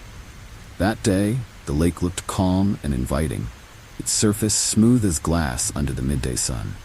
But as I waded in, a sudden chill ran down my spine, feeling I couldn't quite shake. The locals had always whispered about the lake being haunted, but I had never paid much attention to those stories, until now. I swam out to the middle, where the water was deep and dark, almost black. The stillness around me was eerie, the only sound the gentle lapping of the water against my skin. But then, something changed. Current, strong and unnatural, tugged at my legs, pulling me down with a force that took my breath away. Panic set in as I struggled to stay afloat, but the harder I fought, the stronger the current became. Within seconds, I was underwater, my arms flailing as I tried to break free from the invisible grip that held me. The cold enveloped me, and my lungs screamed for air as I sank deeper and deeper. The surface seemed impossibly far away, a distant memory that I couldn't reach. Just as I was about to give in, a pair of hands, cold skeletal, gripped my ankles, pulling me down with terrifying strength. In that moment, I knew the stories were true. The lake was haunted, and I was about to join the ranks of those who had never made it out. My vision blurred, and the world around me grew darker. But just as I felt consciousness slipping away, the hands released me. I shot up to the surface, gasping for air, my heart pounding with a mix of relief and terror. But the nightmare was far from over. As I swam back to shore, every stroke felt like a battle, as if the lake was trying to pull me back into its depth. When I finally reached the shallows, I collapsed onto the sand, my body shaking uncontrollably. I lay there, staring up at the sky, trying to make sense of what had just happened. But all I could think about were the hands, those cold, dead hands that had almost dragged me to my death. In the days that followed, the experience haunted me. I couldn't stop thinking about the others, the ones who hadn't been so lucky, who had drowned in that cursed lake. Their faces appeared in my dreams, pale and lifeless, their eyes filled with the same terror I had felt. I tried to convince myself it was all in my head, a figment of my imagination. But the more I thought about it, the more real it became. I began to hear whispers in the night, faint and chilling, as if the spirits of the lake were calling to me. The sound of water dripping, even when there was none around, sent shivers down my spine. The hands that had pulled me under had left their mark, not just on my body, but on my mind. I couldn't escape the feeling that I was being watched. The lake hadn't forgotten me. One night, as I lay in bed, I felt the mattress dip, as if someone had sat down beside me. My heart raced as I turned over, expecting to see nothing. But there they were, wet footprints leading from the door to my bed. I bolted upright, but the room was empty, silent except for the sound of my own breathing. The haunting presence of the lake had followed me home. In the days that followed, the manifestations grew stronger. Objects would move on their own, and the air around me would suddenly grow cold, as if a ghostly presence was near. I knew then that the lake had claimed a part of me, that I would never be free of it. The near drowning had been just the beginning, a chilling warning of what awaited those who dared to disturb the spirits of the deep. Even now, I can still feel the cold hands on my ankles, pulling me down into the darkness. The lake's curse is a heavy burden, one that I carry with me every day. And as much as I try to move on, I know that the spirits of the lake will never let me forget. They're waiting, watching, biding their time until they can claim what's theirs.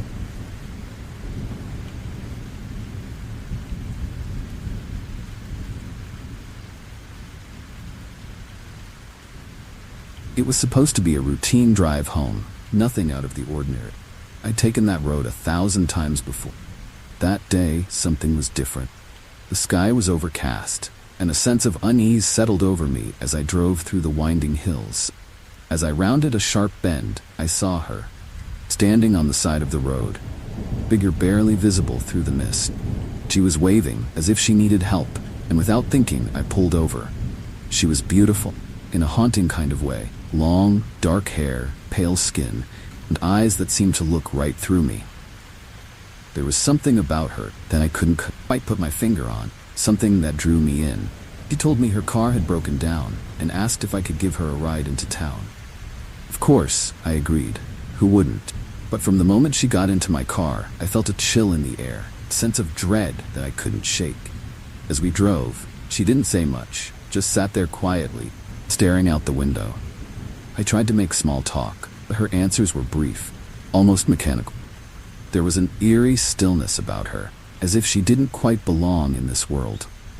The longer she was in the car, the more the temperature seemed to drop, and the more I felt an inexplicable fear gnawing at me. It wasn't until we reached the edge of town that she finally spoke again. Her voice was soft, almost a whisper. She asked me to drop her off at a small, abandoned house on the outskirts. I hesitated, unsure if I should leave her there, but she insisted. As she got out of the car, she turned to me and smiled, a smile that sent chills down my spine. "Thank you," I said, her voice echoing in the stillness. "I won't forget that." I watched her walk up the path to the house, and just as she reached the door, she vanished. One moment she was there, and the next she was gone, like a ghost fading into the mist. I sat there in shock, my mind racing to make sense of what I had just seen. Before I could process it, my phone rang. Voice on the other end was frantic, telling me that a woman had died in a car accident on that very road a year ago, in the exact spot where I had picked her up. The realization hit me like a punch to the gut. The woman in my car had been a ghost, a spirit trapped in the world of the living, reliving the last moments of her life over and over again. But what haunted me the most was the way she had looked at me, the way she had thanked me, as if I had done something more than just give her a ride, as if I had somehow become part of her story, her fate. In the days that followed, I couldn't stop thinking about her. The image of her face, the sound of her voice, lingered in my mind like a haunting melody. I tried to convince myself it was just a dream, a trick of the light. The memory was too vivid, too real. I found myself driving that road again and again, hoping to see her, find some closure, but she never appeared. Then, strange things started happening. Objects in my house would move on their own. Doors would open and close without explanation. And I would often wake up in the middle of the night, feeling as if someone was watching me. It was as if her spirit had followed me home. as if she had become attached to me in some way. The attraction I had felt towards her that night was turning into a fatal obsession. One night, as I lay in bed, I felt a cold breeze brush against my face. I opened my eyes, and there she was, standing at the foot of my bed, her eyes fixed on me with that same haunting smile. "You promised," she whispered, her voice sending chills down my spine. I tried to move, to scream, but I was frozen in place, paralyzed by fear. She reached out to touch me, and the moment her hand brushed my skin, everything went black. When I woke up, I was alone, the room silent and empty. But the sense of her presence lingered, a chilling reminder that I would never be free of her. The fatal attraction had sealed my fate, binding me to her forever. Now every time I drive that road, I feel her with me, a ghostly passenger that I can't escape. She's a part of me now, haunting presence that will never let me go.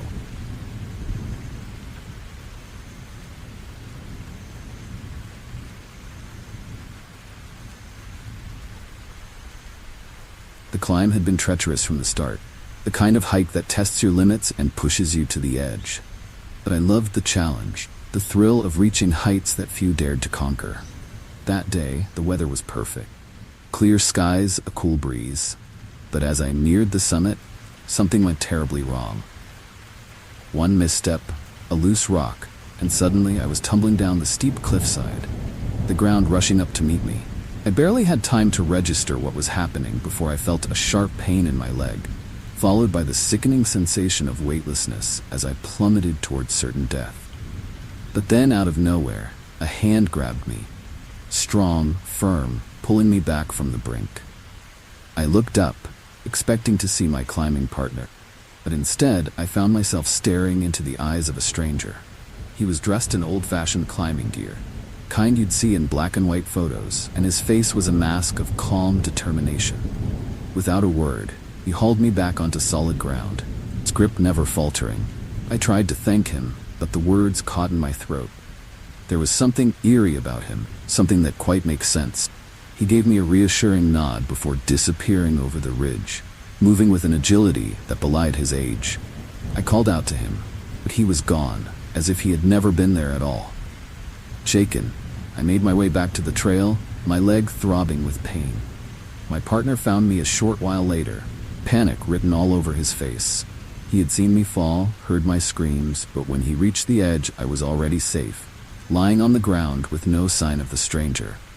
I told him about the man who had saved me, but he looked at me like I was crazy. We were the only ones on the mountain that day, he insisted. No one else could have been there. As we made our way down, I couldn't stop thinking about the man, his calm presence, his old-fashioned gear, the way he had appeared out of nowhere, just in time to save my life.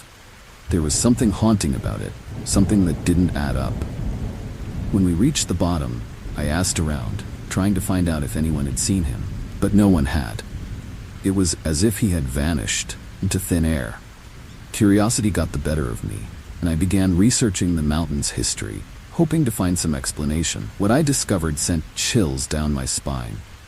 Decades ago, a climber had died on that very spot, falling to his death in a freak accident. His name was Robert, and he was known for his bravery and skill as a mountaineer. But what really caught my attention was the description of his gear. It matched perfectly with what my rescuer had been wearing. The realization hit me like a punch to the gut. The man who had saved me was Robert's ghost, still watching over the mountain where he had lost his life. It sounded absurd. The more I thought about it, the more it made sense. He had died trying to save a fellow climber, and now, even in death, he was still protecting those who ventured into the same perilous terrain. I couldn't shake the eerie feeling that Robert was still out there, a silent guardian watching over the mountain. The thought was both comforting and chilling. Comforting because he had saved my life, and chilling because it meant that the line between the living and the dead was thinner than I had ever imagined. I began to notice strange things during my hikes. Cold spots, feeling of being watched, the occasional glimpse of a figure in the distance that would disappear when I got closer. The experience changed me. I became more cautious, more aware of the dangers that lurked on the mountain. But I also felt a strange connection to Robert, as if he was still guiding me, still there whenever I needed him. It was a haunting feeling, knowing that my life had been saved by someone who had already crossed over to the other side. Even now, when I climb that mountain, I can feel his presence, a ghostly shadow that follows me up the trail. And though I never saw him again, I know he's still there, watching, waiting, ready to step in if fate ever decides to test me again. The ghostly rescuer is a part of my life now, a chilling reminder that sometimes the past isn't as far away as we think.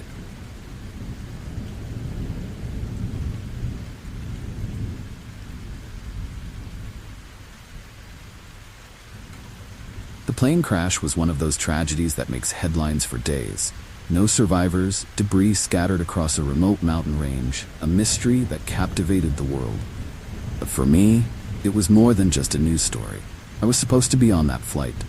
Last-minute change of plans had saved my life, but the guilt of surviving weighed heavily on me. Chilling reminder of how fragile life can be. In the weeks that followed, I couldn't shake the feeling that I had narrowly escaped death. It haunted my dreams, filled my waking thoughts, and left me with an eerie sense of foreboding. Then the messages started. Cryptic, unsettling notes that appeared in my home, on my car, even in my inbox. They were simple, but terrifying. It's not over. You were meant to be there. Can't escape fate. First, I tried to dismiss them as someone's sick idea of a joke. The messages kept coming, each one more chilling than the last.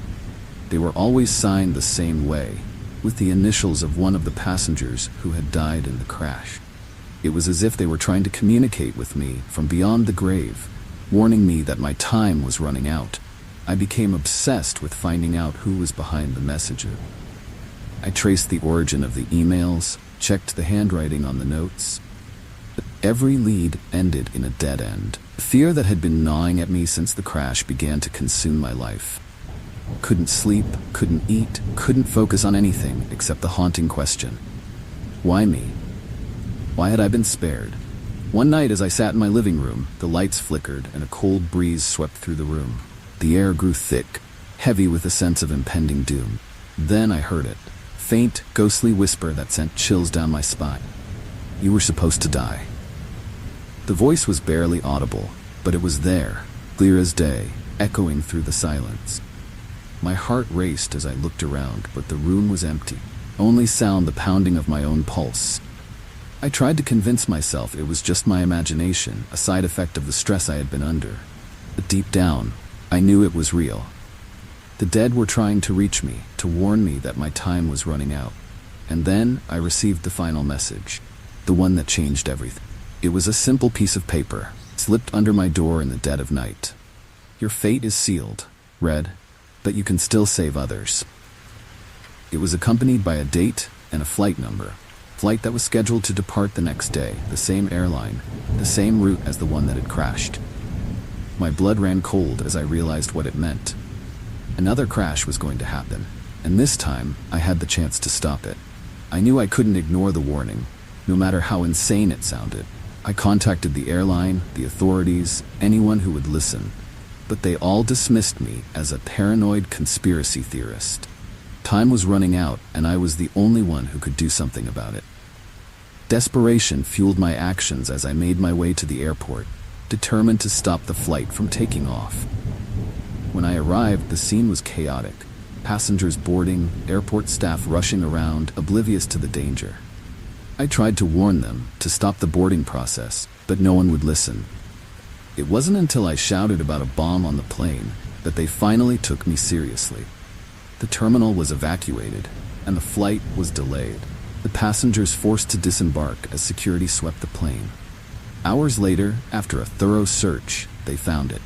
A mechanical failure that would have caused the plane to crash just minutes after takeoff. My warning had saved hundreds of lives, but it had come at a cost. I knew then that the messages had been real. The spirits of those who had died in the first crash had reached out to me, giving me a second chance to do what I couldn't before. Even now I can't explain how or why it happened, but I know that the final warning was a gift. Haunting reminder that fate is not always set in stone. The dead had spoken, and for once, someone had listened. The crash that never happened will forever be a part of my life. The chilling testament to the power of those who have passed on and the thin line between life and death.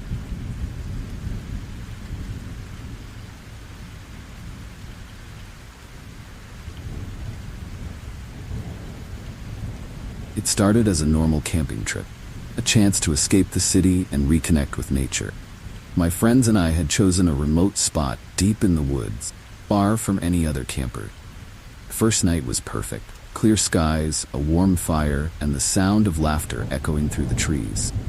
But by the second night, something changed. There was a heaviness in the air, a sense of unease that none of us could explain. We tried to brush it off, but as the night wore on, the feeling grew stronger. The firelight seemed dimmer, the shadows longer, and the woods around us felt eerily silent. It wasn't until we all went to bed that the true terror began. I woke in the middle of the night, feeling an overwhelming sense of dread. My chest was tight, my breath shallow, and I couldn't shake the feeling that something was watching us. I sat up, peering into the darkness, and that's when I saw it. Figure, tall and thin, standing at the edge of the campsite. It was barely visible in the moonlight, its form almost blending into the shadows, but there was something chilling about the way it stood there, completely still, as if waiting for something. My heart raced, and I wanted to scream, but I couldn't find my voice. The figure didn't move, didn't make a sound, just watched. When I finally managed to wake the others, the figure was gone. They laughed it off, saying it was just a trick of the light. Tough, but I knew what I had seen. The rest of the night passed in restless silence, and by morning, I felt completely drained, as if I hadn't slept at all. The others looked the same, pale, exhausted, and unnervingly quiet. We decided to pack up and leave early, but as we did, I noticed something strange. Plants around our campsite had withered, their leaves blackened and brittle, as if life itself had been sucked out of them. As we hiked back to the car, the feeling of dread only grew stronger. It was as if the forest was closing in on us, trees leaning in, their branches clawing at the sky. The air was thick and heavy, making it hard to breathe. And then, one by one, my friends started to collapse. At first, we thought it was exhaustion, but it quickly became clear that something far more sinister was at play. Their skin grew pale, their breaths shallow, as if something was draining the life out of them. Panic set in as I tried to help, but there was nothing I could do. It was as if their very souls were being pulled from their bodies, leaving behind empty shells. The entity I had seen the night before was doing this. I was sure of it. It had followed us, latched onto us, and now it was taking what it wanted. By the time we reached the car, 2 of my friends were barely conscious, and I was struggling to stay upright. Could feel it too, the life slipping away from me, my strength fading with every step. But as soon as we left the woods, the feeling lifted, as if the entity couldn't cross the boundary. My friends slowly began to recover, but the experience had left its mark on us all. In the days that followed, we couldn't stop talking about what had happened, trying to make sense of it. But the more we talked, the more we realized that none of us could remember the face of the entity. It was as if our minds had blocked it out, a defense mechanism against the horror we had witnessed. But one thing was clear.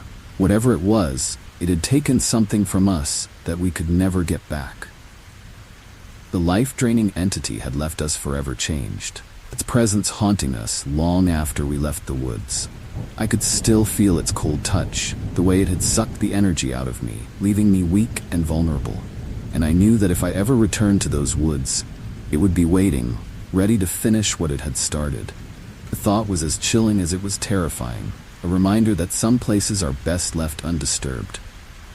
Even now, I avoid the woods, the memory of that night a constant, haunting presence in my mind. The life-draining entity may have let us go, but I know it's still out there, lurking in the shadows, waiting for its next victim. And this time, I won't be there to warn them.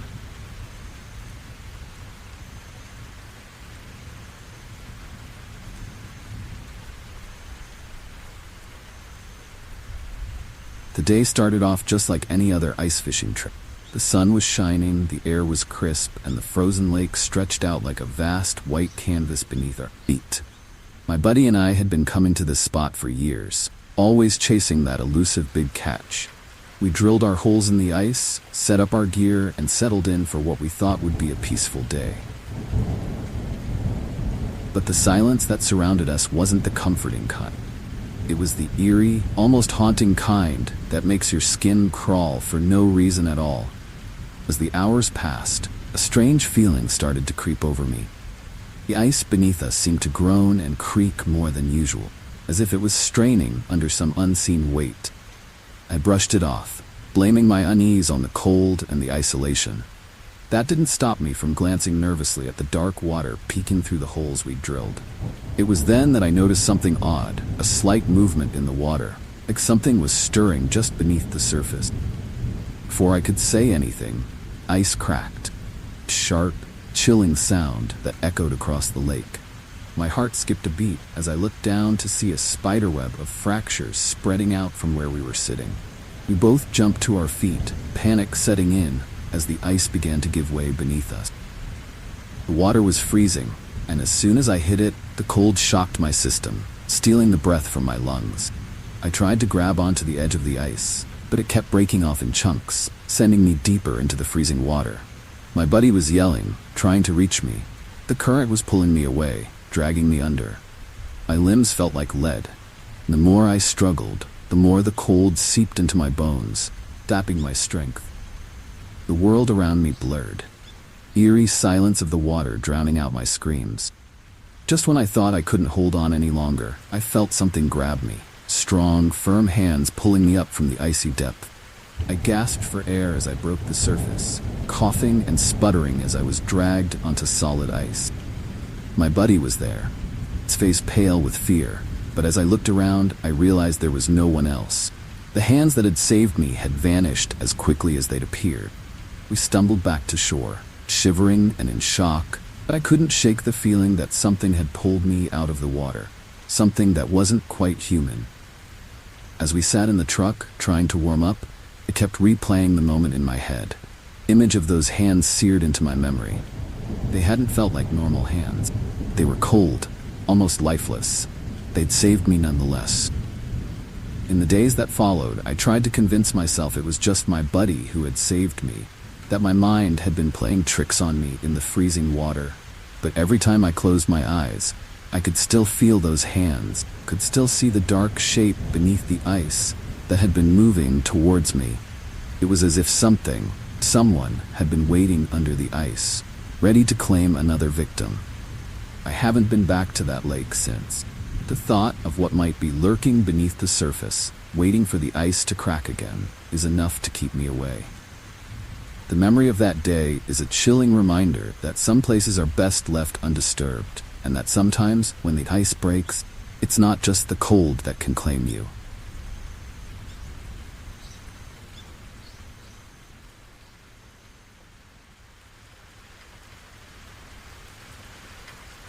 Skiing had always been my escape, the one place where I could clear my mind and feel truly alive. That day, the mountain was perfect. Fresh powder, clear skies, and the rush of adrenaline as I carved my way down the slopes. But as I ventured farther off the beaten path into the backcountry, something about the landscape felt different. The usual thrill was replaced by a strange, eerie sense of foreboding, as if the mountain itself was watching, waiting for something to happen. I pushed the feeling aside, telling myself it was just nerves. After all, skiing in the backcountry had its risks, but that was part of the allure. The solitude, the untouched snow, was worth the danger. But as I reached the top of a steep incline, I noticed the snow beneath my skis felt loose, almost unstable. I hesitated, looking around at the vast, silent expanse of white, and that's when I heard it. A low, rumbling sound that seemed to come from deep within the mountain. My heart raced as the sound grew louder, more insistent, and I knew I had to move, fast. Pushed off, speeding down the slope as the snow began to shift around me. The rumble turned into a roar. Before I could react, the avalanche was upon me. It was like being swallowed by the earth itself. A wall of snow crashing down, pulling me under, tumbling me head over heels in a blinding, suffocating whiteout. I fought to stay above the snow to keep my head up, but the force was too strong. The avalanche dragged me down, deeper and deeper, until I couldn't tell which way was up or down. Panic set in as the world around me became a blur of white, pressure of the snow crushing the air from my lungs. I was trapped, buried alive in a frozen grave, and I knew that if I didn't get out soon, I'd never see the light of day again. Just as I was about to lose consciousness, I heard something. A voice, faint but unmistakable, calling my name. It cut through the roar of the avalanche, guiding me, urging me to move. With the last of my strength, I clawed at the snow, following the sound of the voice. My fingers were numb, my vision fading, but I kept digging, desperate to break free. And then, just as suddenly as it had begun, the avalanche stopped. I broke through to the surface, gasping for air, my body shaking with cold and exhaustion. The world around me was eerily silent. The snow settled in an eerie stillness that was both haunting and surreal. But what struck me the most was the realization that I was completely alone. There was no one around, no sign of the voice that had saved me, no footprints in the snow, nothing. As I sat there, trying to make sense of what had happened, the weight of the experience began to settle in. I had come face to face with death on that mountain, and someone had pulled me back from the brink. The voice that had guided me out of the snow wasn't human. It was something else, something connected to the mountain, the countless souls who had perished in its unforgiving grasp. In the weeks that followed, I couldn't shake the feeling that the mountain was still with me. The voice was still out there, watching over those who dared to venture into its depth. I had narrowly escaped, but the memory of that day lingered, a chilling reminder of the power of nature, the thin line between life and death. The cries of those who hadn't made it still echoed in my mind, a haunting chorus that I knew I would never forget. Now, whenever I ski, I find myself looking over my shoulder, half expecting to hear that voice again. The avalanche had left its mark on me, a scar that runs deeper than any physical injury. It's a reminder that the mountain has its own rules, its own spirits, and that sometimes when you're buried under the snow, it's not just the cold you have to worry about.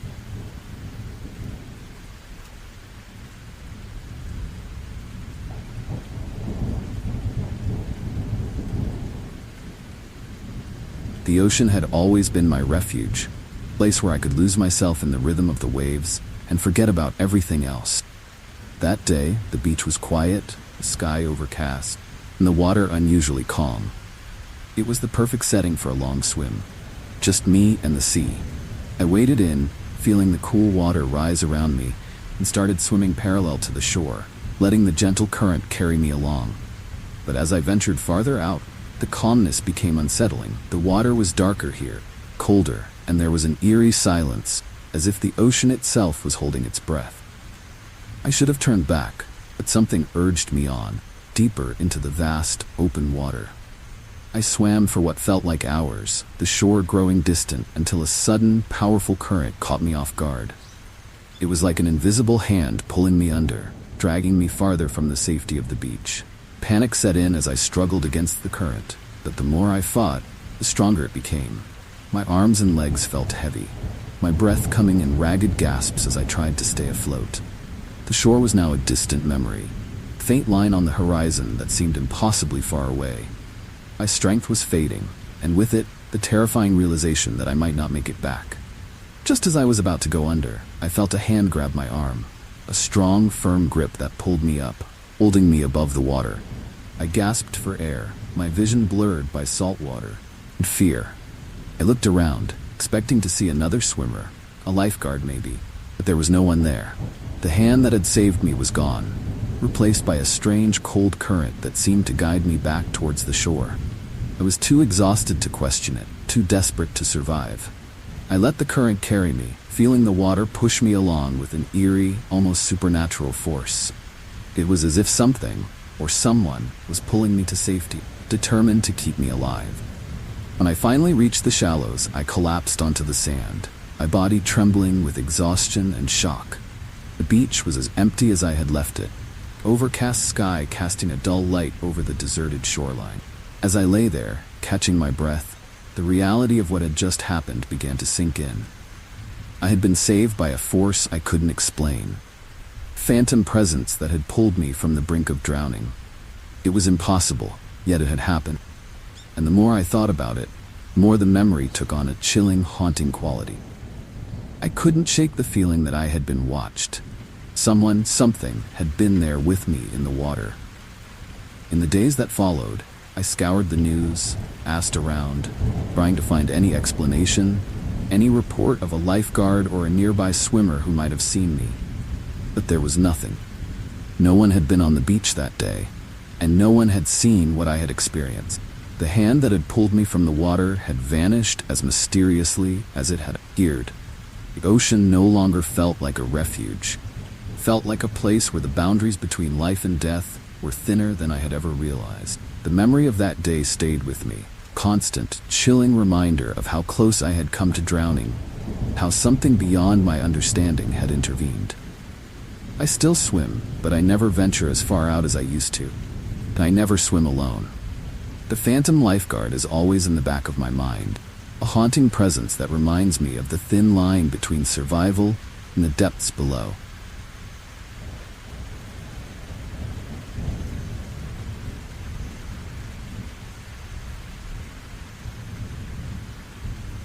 The night it happened, I was sound asleep in my bed, unaware of the danger creeping through the walls of my home. I'd always considered my house a sanctuary, a place where nothing bad could ever happen. But that night, something changed. I woke suddenly, my heart racing, though I wasn't sure why. The room was filled with a strange, eerie glow, and the air felt heavy, almost suffocating. It wasn't until I smelled the smoke that I realized the house was on fire. Panic surged through me as I jumped out of bed, my mind racing with 1,000 thoughts. The flames were already licking at the doorframe, and the heat was intense, almost unbearable. I knew I had to get out. The smoke was thick, making it hard to see, hard to breathe. I stumbled through the room, trying to find my way to the door, but every direction seemed blocked by flames. The fear was overwhelming, paralyzing, and I felt like I was trapped in a nightmare I couldn't wake up from. Just when I thought there was no way out, I heard a voice. Calm, soothing voice that cut through the chaos. "This way," it said, clear as day, even though I couldn't see anyone. The voice guided me, leading me through the smoke and flames, directing me toward the window. I didn't question it. I just followed, desperate to escape the inferno that was consuming my home. I reached the window, my hands fumbling with the latch as the heat pressed in around me. The voice urged me on, telling me to climb out, to jump if I had to. With the last of my strength, I threw open the window and climbed out onto the roof. Cool night air, a stark contrast to the scorching heat inside. I scrambled down the side of the house, the voice still guiding me, until I was safely on the ground. Once outside, I turned to look back at the house, my heart still pounding in my chest. The flames had engulfed the entire building, and I could see that there was no way I would have made it out without the voice's guidance. But when I looked around, there was no one there. No neighbor, no passerby, no one who could have been the source of that voice. It was as if the voice had come from nowhere, from the very air itself. The fire department arrived soon after, but by then, the house was gone, reduced to smoldering ruins. They told me I was lucky to be alive, that I had made it out just in time. But I knew it wasn't luck. Something or someone had saved me that night, had guided me through the flames when I had been too panicked to think clearly. The memory of that voice was as chilling as it was comforting, a reminder that I had been saved by a force I couldn't explain. In the weeks that followed, I tried to find answers, but no one could tell me who or what had spoken to me that night. The voice had been so clear, so real, yet it had left no trace, no explanation. The experience left me with a haunting sense of awe and fear, as if I had glimpsed something beyond the ordinary, something that had intervened when I needed it most. I still think about that night, about the voice that saved my life. The memory of it lingers, a constant reminder that there are things in this world we can't explain, forces that can turn the tide in the most dire of situations. The burning house is gone, but the voice remains, echoing in my mind, a haunting presence that I'll never forget.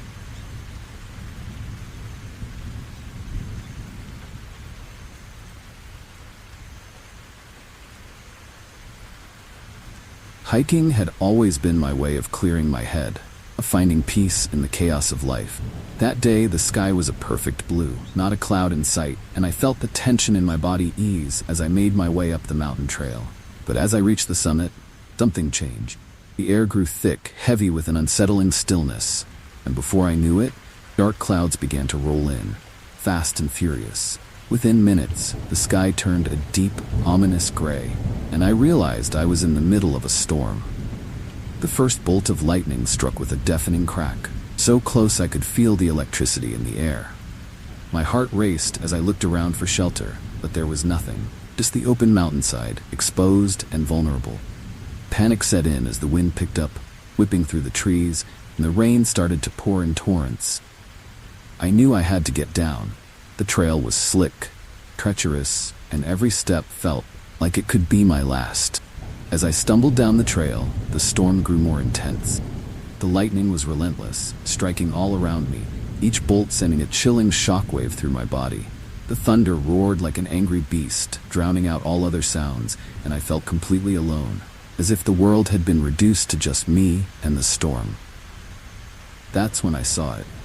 A figure, barely visible through the sheets of rain, standing on the path ahead of me.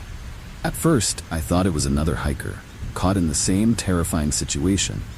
But as I got closer, I realized there was something different about this figure. It didn't move, didn't react to the storm raging around it. Instead, it seemed to glow with a faint, eerie light, almost as if it were part of the storm itself. My instincts told me to turn back, to run, but something kept me moving forward, drawn to the figure, despite the fear that gripped me. Just as I reached the figure, lightning struck again, so close I could feel the heat on my skin. I braced myself, expecting the worst, but instead of pain, I felt a strange, almost comforting warmth.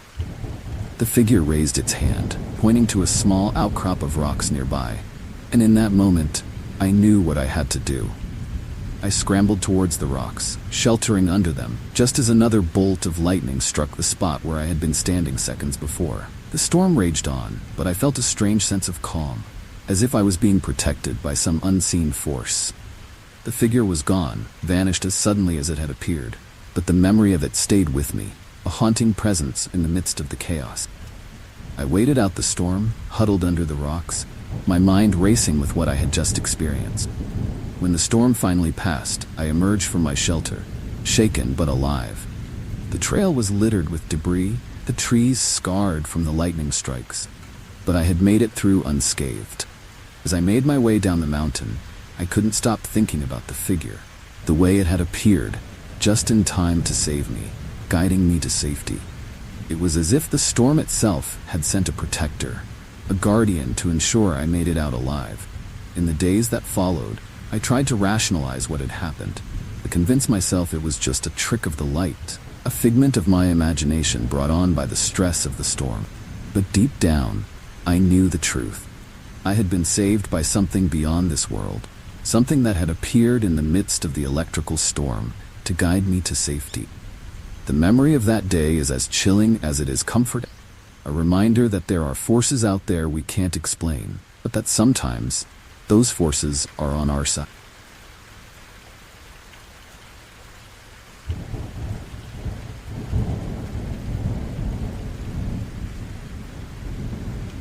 The day had started like any other. Routine commute on the train, familiar rumble of the tracks beneath my feet, and the comforting rhythm of the world passing by outside the window. I'd taken this route so many times that I could almost predict every twist and turn, every stop along the way. But today, something felt different.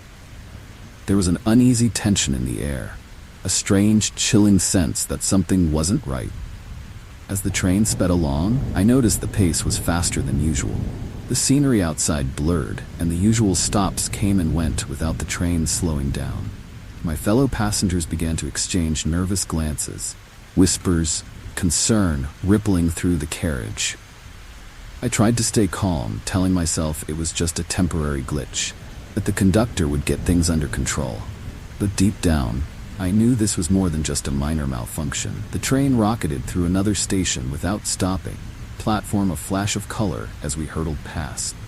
People began to panic, some shouting, others frantically searching for the emergency brake. When someone finally pulled it, Nothing happened. The train didn't slow down. If anything, it seemed to pick up speed, the wheels screeching against the tracks in a deafening wail. Realization hit me like a punch to the gut. We were on a runaway train, and there was no way to stop it. Fear gripped the carriage as we raced towards a bend in the tracks, kind that would normally require the train to slow down. Could feel the tension in the air, the impending disaster that loomed just ahead. My heart pounded in my chest, and I braced myself for the worst, the image of the train derailing playing over and over in my mind. But just as we reached the curve, something happened. A sudden, eerie shift in the atmosphere. It was as if time slowed down, the world around me becoming strangely quiet, almost serene. I could still hear the train's wheels screeching, but it was distant, muffled, as though it was happening in another world. Then, out of the corner of my eye, I saw something. No, someone, standing at the edge of the track. It was a man, dressed in old-fashioned clothes, his figure illuminated by the flickering lights of the train. It didn't move, didn't react to the speeding train bearing down on him. He just stood there, calm and still, as if he belonged to the tracks. In that moment, something changed. The train seemed to lurch, as if it was being pulled back from the brink, the speed suddenly dropping as we rounded the bend. The screeching of the wheels quieted, and the train finally began to slow down, the impending crash averted by what felt like sheer force of will. The man by the tracks remained motionless, watching as the train passed, his figure fading into the darkness as we continued on. The train finally came to a stop at the next station, the doors opening to reveal a platform filled with anxious faces. He stumbled out, shaken but alive, trying to make sense of what had just happened. The conductor apologized profusely, explaining that the train's brakes had failed, that we were lucky to have made it out unscathed. But I knew better. It wasn't just luck that had saved us. It was the man by the tracks, the figure who had appeared out of nowhere to stop the train.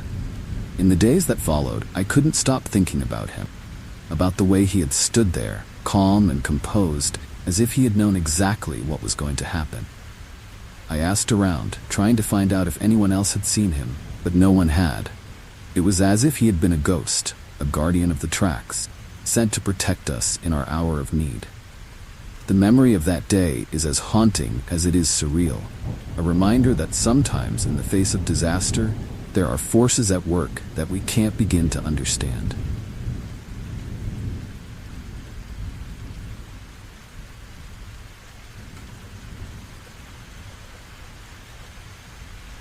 It was supposed to be a simple night out, a dinner at a nice restaurant, good food, and even better company. We'd been laughing and chatting, enjoying the atmosphere, when it happened. One moment I was taking a bite of my steak, the next I was gasping for air, my throat suddenly constricted. A piece of food was lodged tight, blocking my airway, and panic set in almost immediately.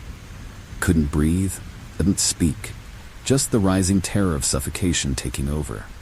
The people around me reacted quickly, realizing what was happening. My friend leaped up, trying to perform the Heimlich maneuver, but it wasn't working. The room spun, dark spots clouding my vision, and I could feel myself slipping away, the air in my lungs growing thinner by the second. It was a moment of pure, chilling terror, kind you can't fully comprehend until you're in it. Just as I was about to lose consciousness, I felt a sharp, sudden force in my chest. My friend had tried the Heimlich again, but this time, something was different. The food dislodged, flying out of my mouth, and I collapsed into my chair, gasping for air, my heart racing. Relief washed over me as I realized I could breathe again, the world coming back into focus. But the sense of relief was short-lived.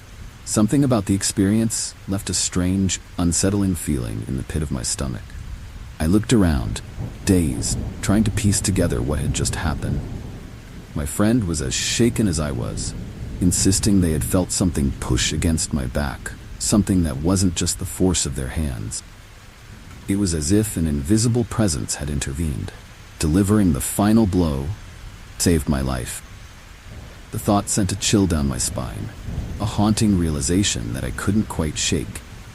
In the days that followed, I couldn't stop thinking about the incident. It seemed like a straightforward case of choking, a near-death experience that had ended with me being saved.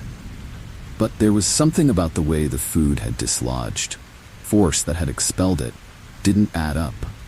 It wasn't just the Heimlich maneuver that had done it. There was something else at play, something unseen but undeniably real. Then, a few days later, I found out something that made the whole experience even more unsettling. The steak I had choked on had been a special cut, aged and prepared in a traditional way.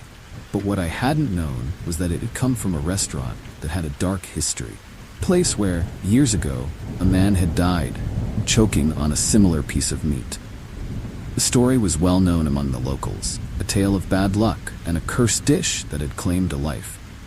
The realization hit me hard. Choking hazard had almost claimed another victim, me. But the force that had saved me, that had pushed the food from my throat, felt less like a stroke of luck and more like an act of intervention. It was as if the spirit of that man who had died years ago had stepped in to prevent the same fate from befalling someone else. The thought was chilling, a haunting reminder that some places carry the weight of their past, and sometimes the dead aren't as far away as we think. Now, whenever I dine out, I'm reminded of that night, the force that saved my life. It's a memory that lingers, a constant reminder that the line between life and death is thinner than we realize. The choking hazard wasn't just a freak accident. It was a brush with something beyond this world, something that left me forever changed.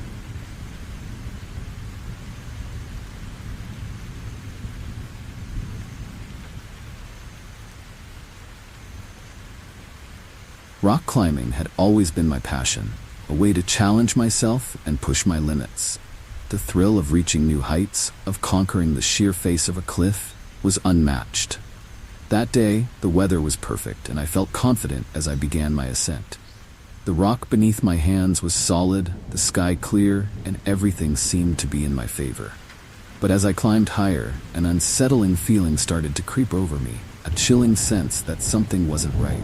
I tried to shake it off, focusing on my movements, on finding the next handhold.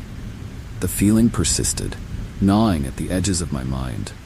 The cliff was unusually quiet, the usual sounds of nature eerily absent. My heart pounded in my chest, and I couldn't help but glance down, the drop below sending a wave of vertigo through me. I was almost at the top, just a few more feet to go when it happened. My hand slipped. The rock crumbled beneath my grip, and I lost my footing, my body lurching into the empty air. Time seemed to slow as I plummeted, the ground rushing up to meet me. Panic surged through me, and I instinctively reached out, desperate to grab hold of something, anything, to stop my fall. But there was nothing. Just the terrifying, gut-wrenching sensation of free fall.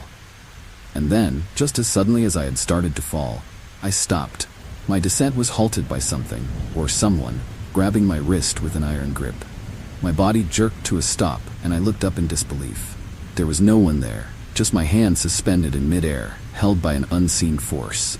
The shock of it sent chills down my spine, and I felt a cold, eerie presence around me, as if I wasn't alone on that cliff. The force held me there, suspended over the abyss, for what felt like an eternity. I couldn't move, couldn't speak, just hung there, frozen in place. And then, just as suddenly as it had appeared, the force released me. I fell the last few feet, landing hard on a narrow ledge just below where I had been climbing. My breath came in ragged gasps as I scrambled to find a secure position, my heart racing with the realization of what had just happened. I sat there for a long time, trying to make sense of it all. The rational part of my mind told me it was impossible, that there was no way I could have been saved by something invisible, something that defied explanation. But the memory of that iron grip, the cold presence that had stopped my fall, was too vivid, too real to dismiss. It was as if the cliff itself had reached out to save me, refusing to let me plummet to my death. When I finally gathered the courage to continue, I made my way to the top, my body trembling with exhaustion and fear. The experience had left me shaken, my confidence shattered, but I knew I had to finish the climb. As I reached the summit, I couldn't help but look back down at the spot where I had fallen, the ledge where I had landed. Felt like a distant memory, a surreal, haunting moment that would stay with me forever. In the days that followed, I couldn't stop thinking about what had happened on that cliff. I spoke to other climbers, hoping for some kind of explanation, but no one had ever experienced anything like it. The incident became a story, a legend among the climbing community. But to me, it was more than just a tale to tell. It was a chilling reminder of the forces that exist beyond our understanding, forces that can intervene when we least expect it. The cliffhanger, as I came to call it, left a mark on me that I carry to this day. I still climb, but I do so with a newfound respect for the power of the mountains, for the unseen forces that can shape our fate. The experience taught me that sometimes, when you're hanging by a thread, there's more than just luck keeping you from falling. It's something far more mysterious, something that lingers in the shadows, watching over us in ways we may never fully understand.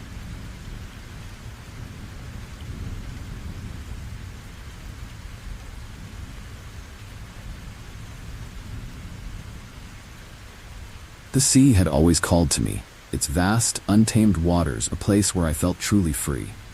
That day, the weather was perfect for sailing. A gentle breeze, clear skies, and the horizon stretching out endlessly before me. I set out alone, my small sailboat cutting through the waves with ease. But as the day wore on, the weather began to change. Dark clouds gathered on the horizon, and the wind picked up, turning the once calm sea into a churning, restless beast. I tried to steer my boat back to shore, but the wind was too strong, the waves too high. The storm came on fast, and before I knew it, I was caught in the middle of it, the sky darkening as the waves towered over me. My boat was tossed around like a toy, and I struggled to keep it afloat, the salt spray stinging my eyes. The storm was relentless, and I knew I was in serious trouble. That's when I saw it, a ship, emerging from the fog like a ghostly apparition. It was an old ship, the kind you'd see in history books, with tall masts and tattered sails flapping in the wind. The sight of it sent chills down my spine, a strange, eerie feeling washing over me as I watched it approach. There was something off about it, something that didn't belong in this time. The ship cut through the waves with an unnatural grace, heading straight for me, and I felt a mix of fear and awe as it drew closer. My boat was on the verge of capsizing, and I knew I had to abandon it if I wanted to survive. The ghostly ship loomed over me, its hull casting a shadow over my small vessel. Just as my boat was about to be swallowed by the waves, a rope was thrown over the side of the ship, landing near me. Without thinking, I grabbed hold, clinging to it for dear life as I was pulled up onto the deck. The wind howled around me, the sea raging below, but on the deck of the ship, there was an eerie calm. I expected to be greeted by the crew, but the deck was empty, devoid of any life. The ship was silent, save for the creaking of the wood and the flapping of the sails. My heart raced as I looked around, searching for any sign of who had thrown the rope. There was no one, just the empty deck and the ghostly silence that surrounded me. It was as if the ship was moving on its own, guided by some unseen force. The storm raged on around us, but the ship sailed smoothly through the waves, untouched by the chaos of the sea. I felt a strange, chilling presence, as if the ship itself was alive, watching me with unseen eyes. Tried to find the helm, to steer the ship back to shore, but every turn led me deeper into the fog, the world around me fading into a gray void. The ship seemed to have a mind of its own, and I was just a passenger, caught in its ghostly wake. As the hours passed, I began to lose track of time. Fog thickened, wrapping the ship in a blanket of mist, and the world outside seemed to disappear. The silence was oppressive, broken only by the occasional creak of the ship's timbers. I wandered the deck, searching for any sign of life, but there was nothing. No crew, no passengers, just the empty, haunting vessel. The sense of unease grew with each passing moment, the realization that I was completely alone sinking in. Then, as suddenly as it had begun, the fog started to lift. The sky brightened, and the sea calmed, the storm passing as quickly as it had come. I rushed to the side of the ship, hoping to see land, but what I saw instead sent a chill through my bones. The ship was anchored just off the coast of a small island, its shores lined with ancient, crumbling tombstones. The air was thick with the scent of decay, and the water around the ship was eerily still.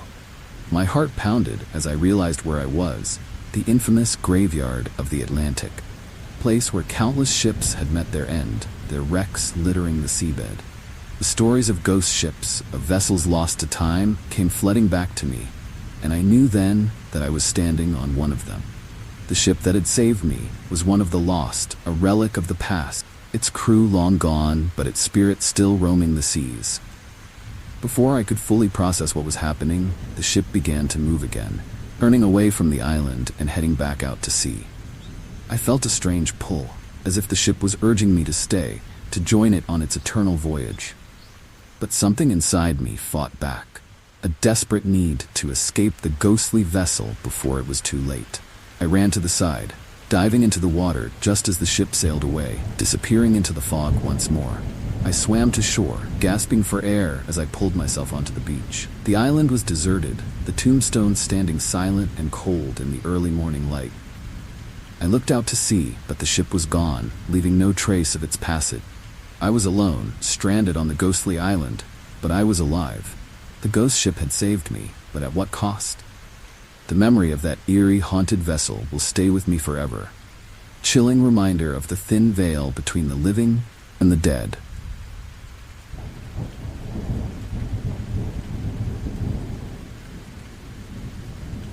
The desert was a place of extremes.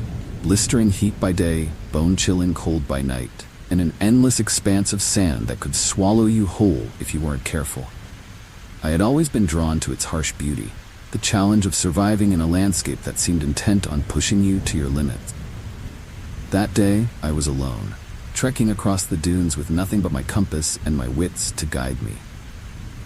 The sun beat down mercilessly, and the horizon wavered in the distance, the heat distorting everything into a shimmering mirage. I had been walking for hours, my water supply running low, when I began to realize just how alone I was. The desert stretched out endlessly in every direction, and the isolation was overwhelming. The heat was oppressive, making it hard to think clearly, and the wind had picked up, blowing sand into my face, stinging my eyes. My footsteps felt heavy, each one harder than the last, as if the desert itself was trying to pull me down into its depths. As the sun climbed higher, the heat became unbearable. I could feel the sweat evaporating off my skin almost as soon as it formed. My mouth was dry, my throat parched. The landscape around me began to blur, the dunes melting into one another, and I started to see things that weren't there. Shadows moving in the distance, shapes that vanished as soon as I focused on them. I knew I had to find shelter, but there was nothing, just miles and miles of empty sand. Just when I thought I couldn't go on any longer, I saw it. A shimmering oasis on the horizon, lush and green, with water glistening in the sunlight. My heart leaped at the sight, hope surging through me as I quickened my pace. It had to be real. It was too vivid, too clear to be just a mirage. I stumbled towards it, my vision narrowing to that one point of salvation, the only thing that mattered in that moment. But as I drew closer, the oasis seemed to shift, the edges blurring and fading, until it was gone. The realization hit me like a punch to the gut. It had been a mirage after all. Cruel trick of the desert. Despair washed over me, and I sank to my knees, the weight of exhaustion and dehydration pressing down on me. The sun beat down relentlessly, and I could feel my strength ebbing away, my vision darkening at the edges. That's when I heard it. A soft, melodic voice calling my name, carried on the wind. It was faint, almost lost in the sound of the shifting sands. Unmistakable. I looked up, and there, standing just a few feet away, was a figure cloaked in white. The figure seemed to glow, an eerie light surrounding them, and their face was hidden by the hood of their cloak. They reached out a hand to me, beckoning me to follow, and in my desperation, I did. The figure led me across the dunes, their movements smooth and graceful, as if they were floating above the sand. I stumbled after them, too weak to question what was happening, too desperate to care. The voice kept calling to me, soothing, reassuring, guiding me through the harsh landscape. I felt a strange sense of calm wash over me, as if I was being protected, watched over by something otherworldly. After what felt like an eternity, we reached the edge of a small canyon. And there, at the bottom, was a pool of water. It was small, but it was real. Cool, clear water that sparkled in the shadow of the rocks. The figure pointed to the pool, and I didn't hesitate. I scrambled down the rocks, falling to my knees beside the water, drinking deeply. Relief instant and overwhelming. When I looked up to thank the figure, they were gone, vanished as if they had never been there. I spent the night by the pool, recovering my strength, the memory of the figure haunting my thoughts. Who or what had saved me? The desert was known for its illusions, its tricks on the mind. This had been different. The figure had been real as the water I had drunk, as real as the canyon that had sheltered me. And yet, they had disappeared without a trace, leaving me with more questions than answers. The next morning, I found my way back to civilization, the desert fading into the distance behind me. The memory of that day stayed with me, a chilling reminder of how close I had come to death, and how something or someone had intervened. The desert mirage had almost claimed me. The figure had saved me, pulling me back from the brink. To this day, I can't explain what happened out there, but I know that the desert holds secrets, and that sometimes those secrets reach out to us when we need them most.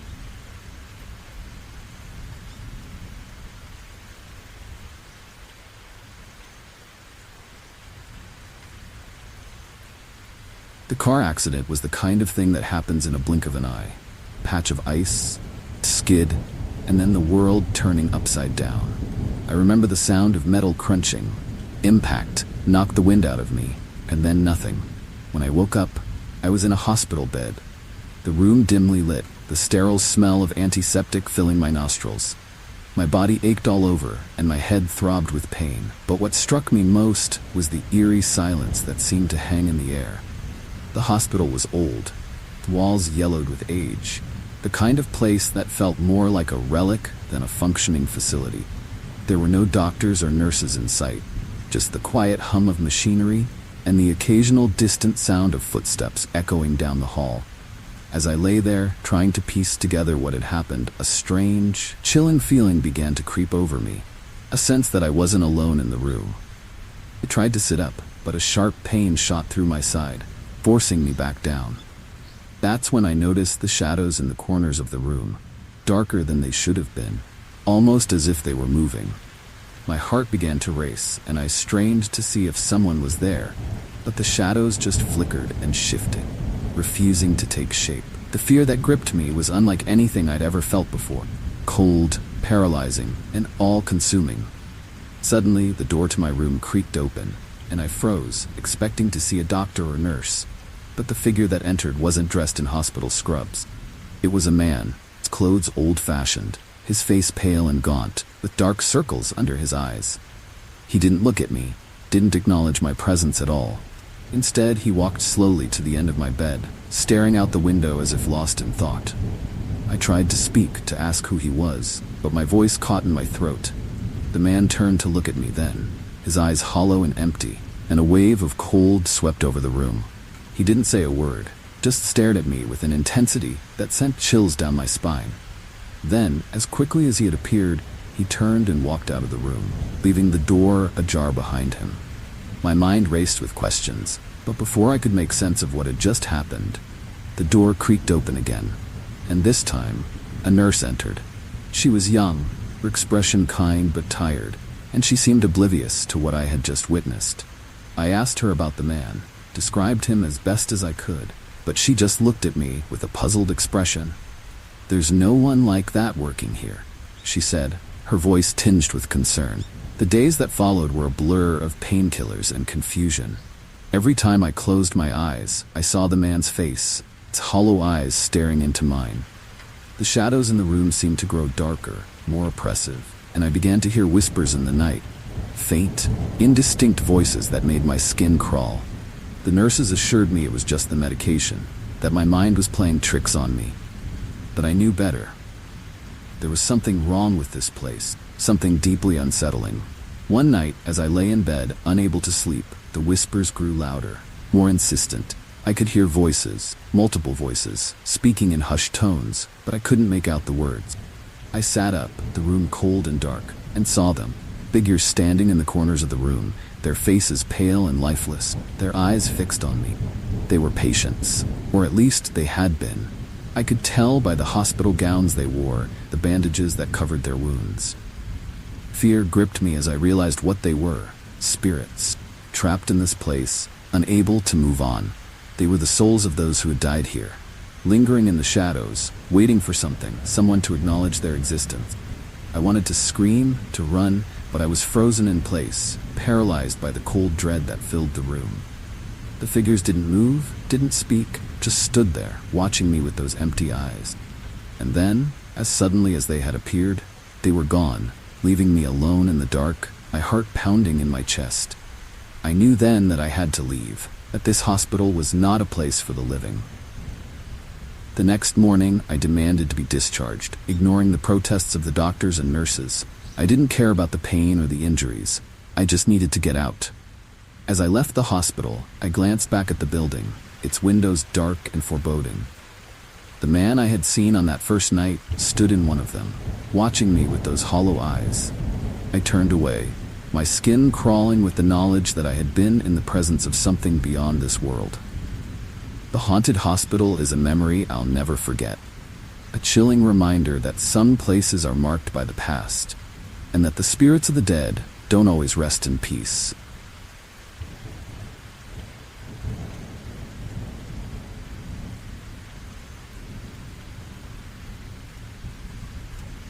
It was supposed to be a celebration, a night out with friends, toasting to good times and future plans. The bar was packed, music loud, and the atmosphere electric. We ordered drinks, laughing and joking as the night unfolded, unaware that it would take a dark turn. I remember lifting my glass, cool rim pressing against my lips, and the sharp tang of alcohol as I took a sip. It tasted normal at first, just like any other drink. But within moments, a strange sensation began to spread through my body. My vision blurred, the sounds around me becoming distant and distorted, like I was slipping underwater. Panic set in as I realized something was terribly wrong. I tried to speak, call out to my friends, but my voice was a weak croak, lost in the noise of the bar. The room spun, and my legs gave out beneath me, sending me crashing to the floor. My heart raced, pounding in my chest, and I knew I had been poisoned. As I lay there, the world fading in and out of focus, I could feel the life draining from my body, poison working its way through my veins. My friends crowded around me, their faces a blur of concern and fear, but they seemed so far away, unreachable. The lights above flickered, casting eerie shadows across the room, and the last thing I saw before everything went black was the bartender's face, twisted into a cruel smile. I woke up in a hospital bed, my body weak and trembling, hooked up to machines that beeped softly in the background. The doctors told me I was lucky to be alive, that they had managed to flush the poison from my system just in time. But as they spoke, a strange feeling crept over me. Something was different.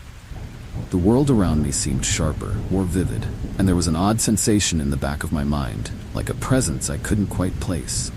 It wasn't long before I started seeing things. Flashes of memories that weren't mine, glimpses of places I'd never been. At first, I thought it was just the after effects of the poison, my mind playing tricks on me. The visions became more frequent, more intense. I would be walking down the street and suddenly find myself in a dark alley, or in a room filled with strange, unfamiliar faces. The sensations were so real, so vivid, that I couldn't tell if they were hallucinations or something more. Then, the voices started. Whispered conversations, faint and indistinct, echoing in my mind. They weren't my thoughts, the thoughts of someone else. Someone who had been close to death, just like I had. The realization hit me like a cold wave. I was seeing the world through the eyes of the person who had poisoned me.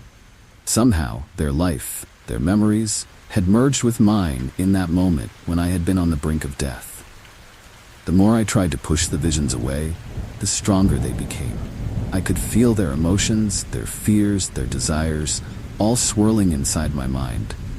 It was like I was living two lives at once, my own and theirs. With each passing day, the line between the two blurred further, leaving me wondering which thoughts were mine and which belonged to them. The connection was terrifying, and I knew I had to find out who had done this to me, who had tried to take my life, and, in doing so, had tied theirs to mine. I began to investigate, tracing the memories back to their source. It was a dark path, leading me to places I never would have gone, to people I never would have met. The person who had poisoned me was no stranger. They had been watching me, studying me, waiting for the perfect moment to strike. And now, through some twisted fate, I was seeing the world through their eyes, sharing their thoughts, their secret. The closer I got to the truth, the more the visions consumed me. I could feel the poisoner's mind pressing against mine, their memories bleeding into my own. It was like a haunting, but instead of a ghost, I was being haunted by the living, by the person who had tried to kill me. The connection was growing stronger, more invasive, till I could no longer tell where they ended and I began. In the end, I found them. The person who had poisoned me, the one whose mind had merged with mine. But confronting them didn't bring the closure I had hoped for. Instead, it only deepened the connection, solidifying the bond between us. Poison had done more than just threaten my life. It had fused our souls together, leaving us forever linked by that one deadly moment. Now, even though the poison is long gone, I still carry their thoughts, their memories with me. It's a chilling reminder that some bonds, once formed, can never be broken. The poison drink wasn't just an attempt on my life. It was the start of a haunting that I'll never escape.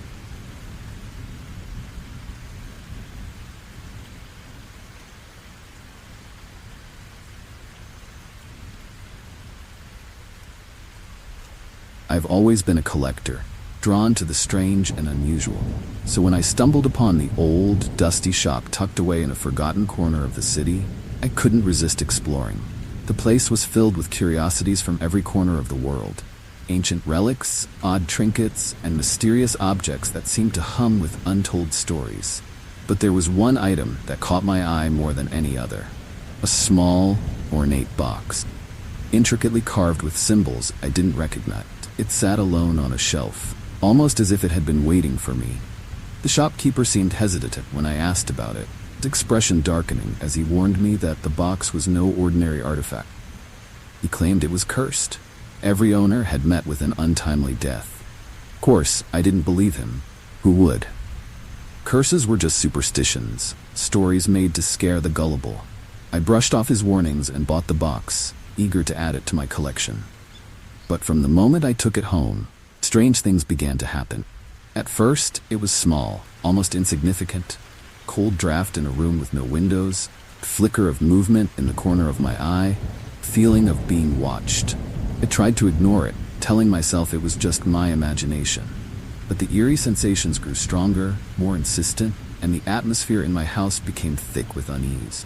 The box, once a fascinating relic, now filled me with a sense of dread every time I looked at it. One night, as I was examining the box more closely, I noticed something I hadn't seen before. A hidden latch on the underside. Curiosity got the better of me, and I carefully pried it open, revealing a small compartment inside. Nestled within was a rolled-up piece of parchment, yellowed with age. My heart raced as I unrolled it, revealing a series of strange symbols and words in a language I couldn't decipher. But the moment I touched the parchment, a wave of cold swept over me, and the lights in the room flickered. The room grew darker, the shadows stretching and twisting as if they were alive. The temperature dropped, and I could see my breath misting in the air. The sense of being watched intensified, and I felt a presence in the room with me. Something malevolent, something ancient. I tried to put the parchment back to close the box, but it was too late. The curse had been unleashed, and there was no going back.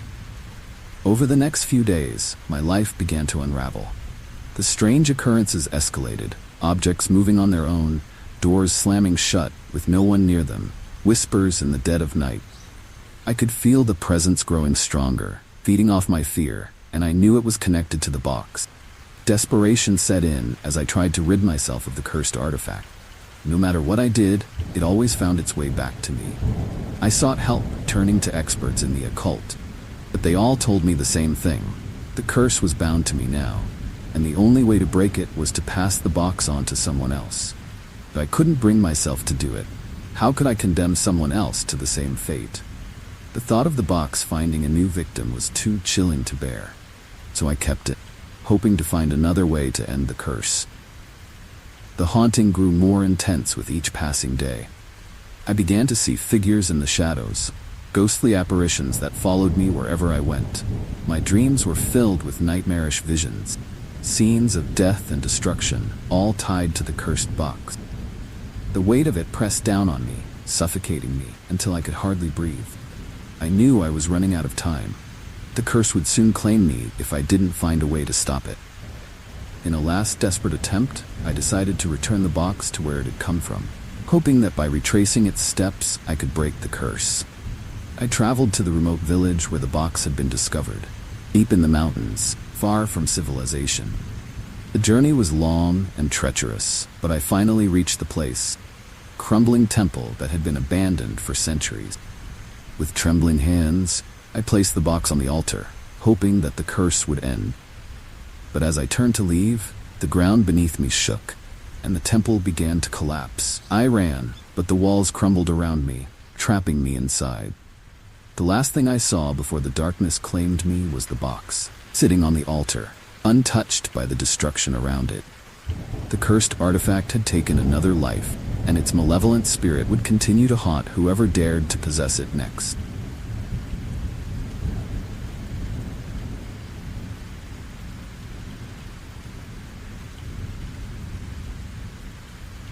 The mansion had stood on the outskirts of town for as long as anyone could remember. Its dark, looming silhouette a fixture against the skyline.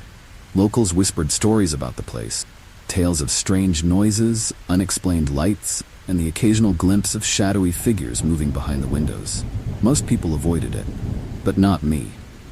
I've always been drawn to the mysterious, unknown, so when I had the chance to explore the mansion, I jumped at it. The moment I stepped inside, the air felt different, thick and oppressive, as if the walls were holding on to years of secret. The grand foyer, once likely the pride of the house, was now a decaying shell of its former self, with peeling wallpaper, broken furniture, and a thick layer of dust covering everything. But what struck me most was the silence. It was so complete, so total, that even my footsteps seemed swallowed up by the darkness. I made my way through the mansion, each room revealing more signs of abandonment and decay. The further I ventured, the stronger the sense of unease became. The shadows seemed to move just out of sight, and I couldn't shake the feeling that I was being watched. Still, I pressed on, driven by a strange compulsion to see everything the mansion had to offer. That's when I found the staircase, a grand, sweeping structure that led to the upper floors, where the real secrets of the mansion lay. The stairs creaked under my weight as I ascended, the sound echoing through the empty halls. At the top, I found a long, narrow corridor lined with doors, each one leading to a different room. I chose the first door on the left and pushed it open, revealing what appeared to be a bedroom. The room was dark, curtains drawn tight, but as my eyes adjusted, I saw it, a figure standing in the corner, barely visible in the shadows. My heart skipped a beat, but when I blinked, the figure was gone, leaving only an empty corner and the eerie silence. I shook my head, trying to convince myself it was just a trick of the light, but the sense of dread was undeniable. I moved to the next room, and then the next, each one revealing more of the mansion's dark past. Dusty furniture, old photographs, and the lingering feeling that something terrible had happened here. It wasn't until I reached the last room at the end of the hall that I found it, the source of the haunting. The door was heavy, resisting as I pushed it open, and the air inside was colder than the rest of the house. The room was empty, save for an old, ornate mirror standing against the far wall. The glass was cracked, spiderwebbed with fractures, but I could still see my reflection, or at least I thought it was my reflection. As I approached the mirror, I noticed something strange. My reflection wasn't following my movements. It stood still, watching me with an intensity that sent chills down my spine. I reached out to touch the glass, but before I could, the reflection moved on its own, a slow, deliberate smile spreading across its face. I stumbled back, heart racing, as the reflection stepped forward, pressing its hand against the other side of the glass. The room grew colder, temperature plummeting as the reflection began to move on its own, mimicking the gestures of someone who wasn't me. It tried to turn and run, but my feet were frozen to the spot, the terror holding me in place. The reflection's smile widened, its eyes dark and empty, as it reached out toward me, the glass between us warping and bending as if it was about to break. Just as I thought the mirror would shatter, I felt a force pull me back, away from the glass. I stumbled out of the room, the door slamming shut behind me with a deafening bang. The house was silent again, the oppressive atmosphere gone. The memory of that reflection, the thing that had been trapped in the mirror, remained seared in my mind. I didn't wait to see what would happen next. I ran, leaving the mansion behind, the sound of my footsteps echoing in the empty halls. When I finally made it outside, the sunlight felt warm and welcoming, a stark contrast to the cold, dark interior of the mansion. But even as I stood in the daylight, I couldn't shake the feeling that something had followed me, but the reflection in the mirror wasn't done with me yet. Haunted Mansion still stands, secrets hidden behind those dark windows, but I've never gone back. The memory of that day, and the reflection that wasn't mine, is enough to keep me away for good.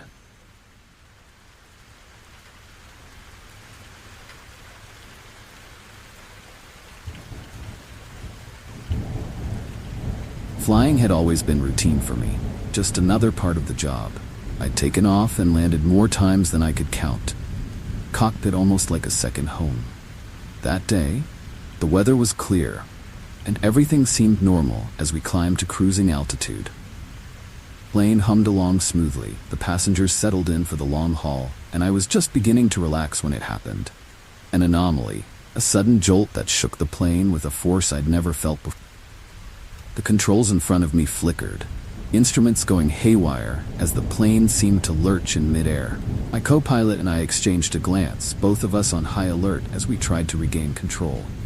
But the plane wasn't responding, the nose dipping dangerously as we lost altitude.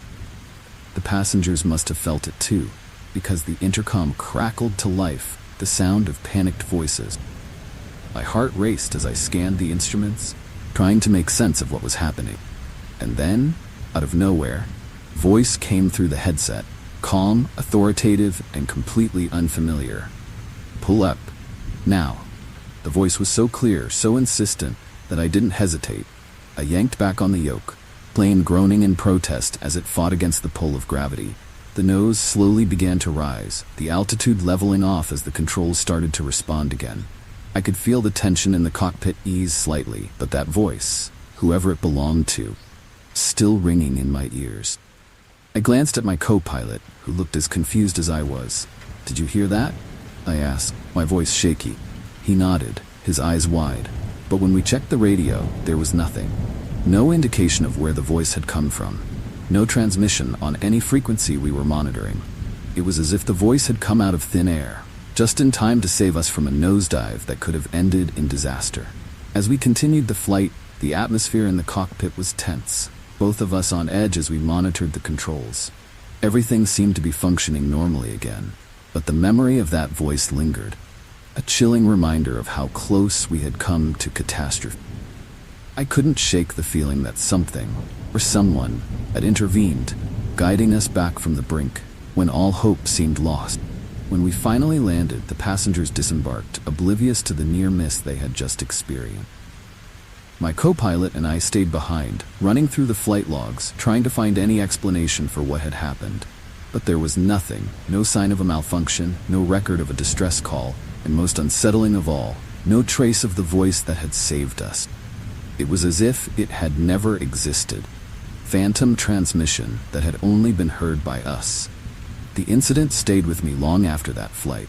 I spoke to other pilots, asking if they had ever experienced anything similar, but no one had. It was as if the event was unique to us, a one-time anomaly that defied explanation. The more I thought about it, the more the mystery deepened. Who or what had spoken to us that day? And how had they known exactly what to do to save the plane? I found myself questioning everything I thought I knew about flying, about the world around me. The voice had been so clear, so real, that I couldn't just dismiss it as a figment of my imagination. It had saved our lives, but it had also left me with a sense of unease, haunting feeling that there was more to the skies than I had ever realized. The airplane anomaly became a story I rarely told, a secret I kept to myself, because who would believe it? Now, every time I step into the cockpit, I can't help but think of that day. The voice that came from nowhere and saved us. It's a reminder that even in the most controlled environments, there are forces at play that we can't understand. forces that can turn the tide in an instant. The skies may seem endless and empty, but after that day, I knew they were anything but.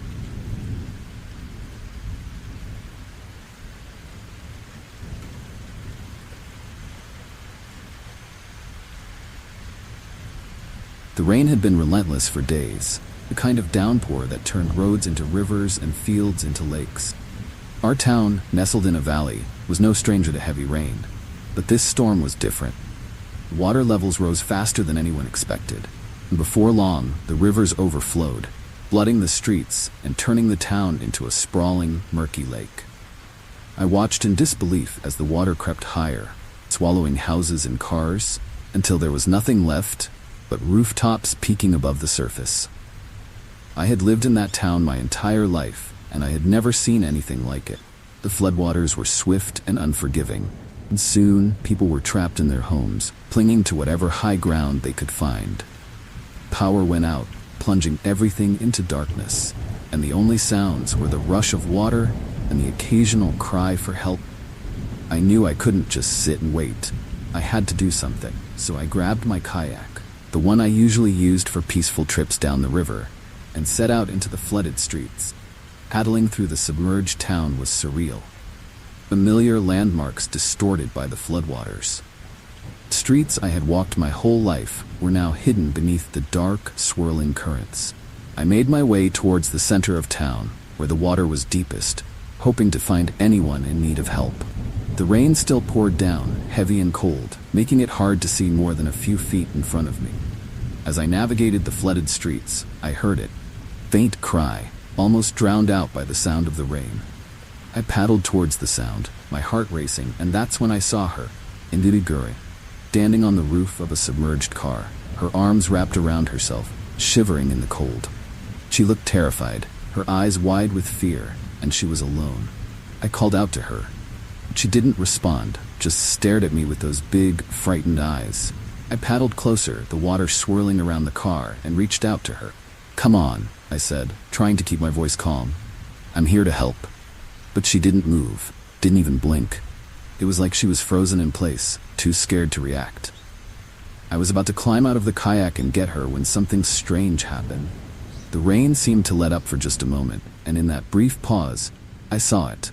A small, crumbling gravestone sticking out of the water, right next to the car. The sight of it sent chills down my spine. The gravestone was old, worn smooth by time, but I could just make out the name carved into it. And then it hit me. I knew that name. It was the name of a little girl who had drowned in the river years ago, swept away by the current during another storm. The realization struck me like a punch to the gut. The girl standing on the car wasn't real. She was a ghost, spirit trapped by the floodwaters that had claimed her life. My heart raced as I tried to make sense of what I was seeing. The girl's expression didn't change, her eyes still locked on mine, but there was something in her gaze that was both sad and pleading. It was as if she was asking for help, for something that I couldn't give. I didn't know what to do, but I knew I couldn't just leave her there, even if she wasn't real. So I reached out again, my hand trembling, and as soon as my fingers brushed her arm, she vanished. Kayak rocked as I lost my balance, and I nearly fell into the water, but I managed to steady myself. Girl was gone, the car still half submerged in the floodwaters, the gravestone barely visible in the dim light. I sat there, stunned, the rain pouring down again, harder than ever. The town was still flooded, the water still rising, but all I could think about was that little girl, a ghostly figure standing alone in the storm.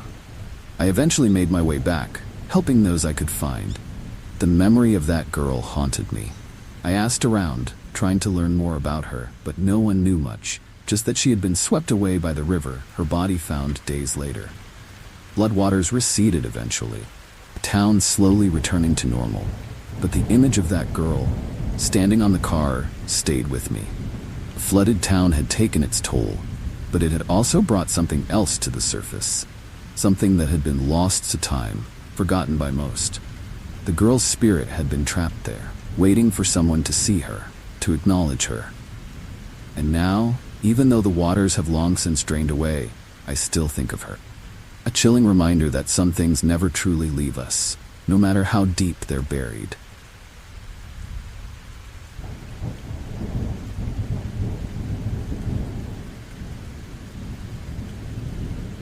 The hiking trail was one I had taken countless times before. Familiar, well-worn, place where I could escape the stress of daily life. It wound through dense forests, up steep hills, and along narrow ridges, offering breathtaking views of the valley below. That day, something felt different. The air was thick, heavy with humidity, and a strange stillness hung over the forest, as if the world was holding its breath. I tried to shake off the unease, chalking it up to my imagination, and pressed on. As I reached a particularly steep section of the trail, ground beneath me felt unstable, shifting slightly with each step. The path had always been rocky, but this was different. There was a give to the earth that hadn't been there before. My heart skipped a beat. I pushed the feeling aside, focusing on the climb. The trees around me were dense, their branches casting eerie shadows on the ground, and I couldn't shake the feeling that I was being watched. I was nearly at the top of the ridge when it happened. A sudden, violent tremor that shook the ground beneath my feet. Before I could react, the earth gave way, the trail collapsing into a sinkhole that opened up like a mouth, swallowing me whole.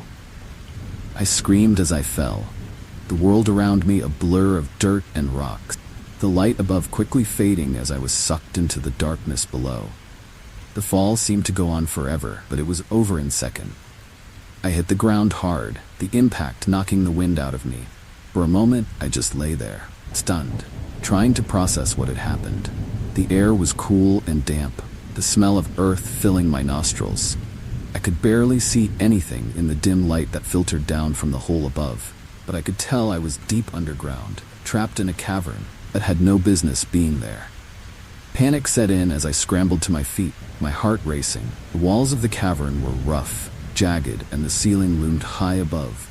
A distant circle of light, the only sign of the world I had just left.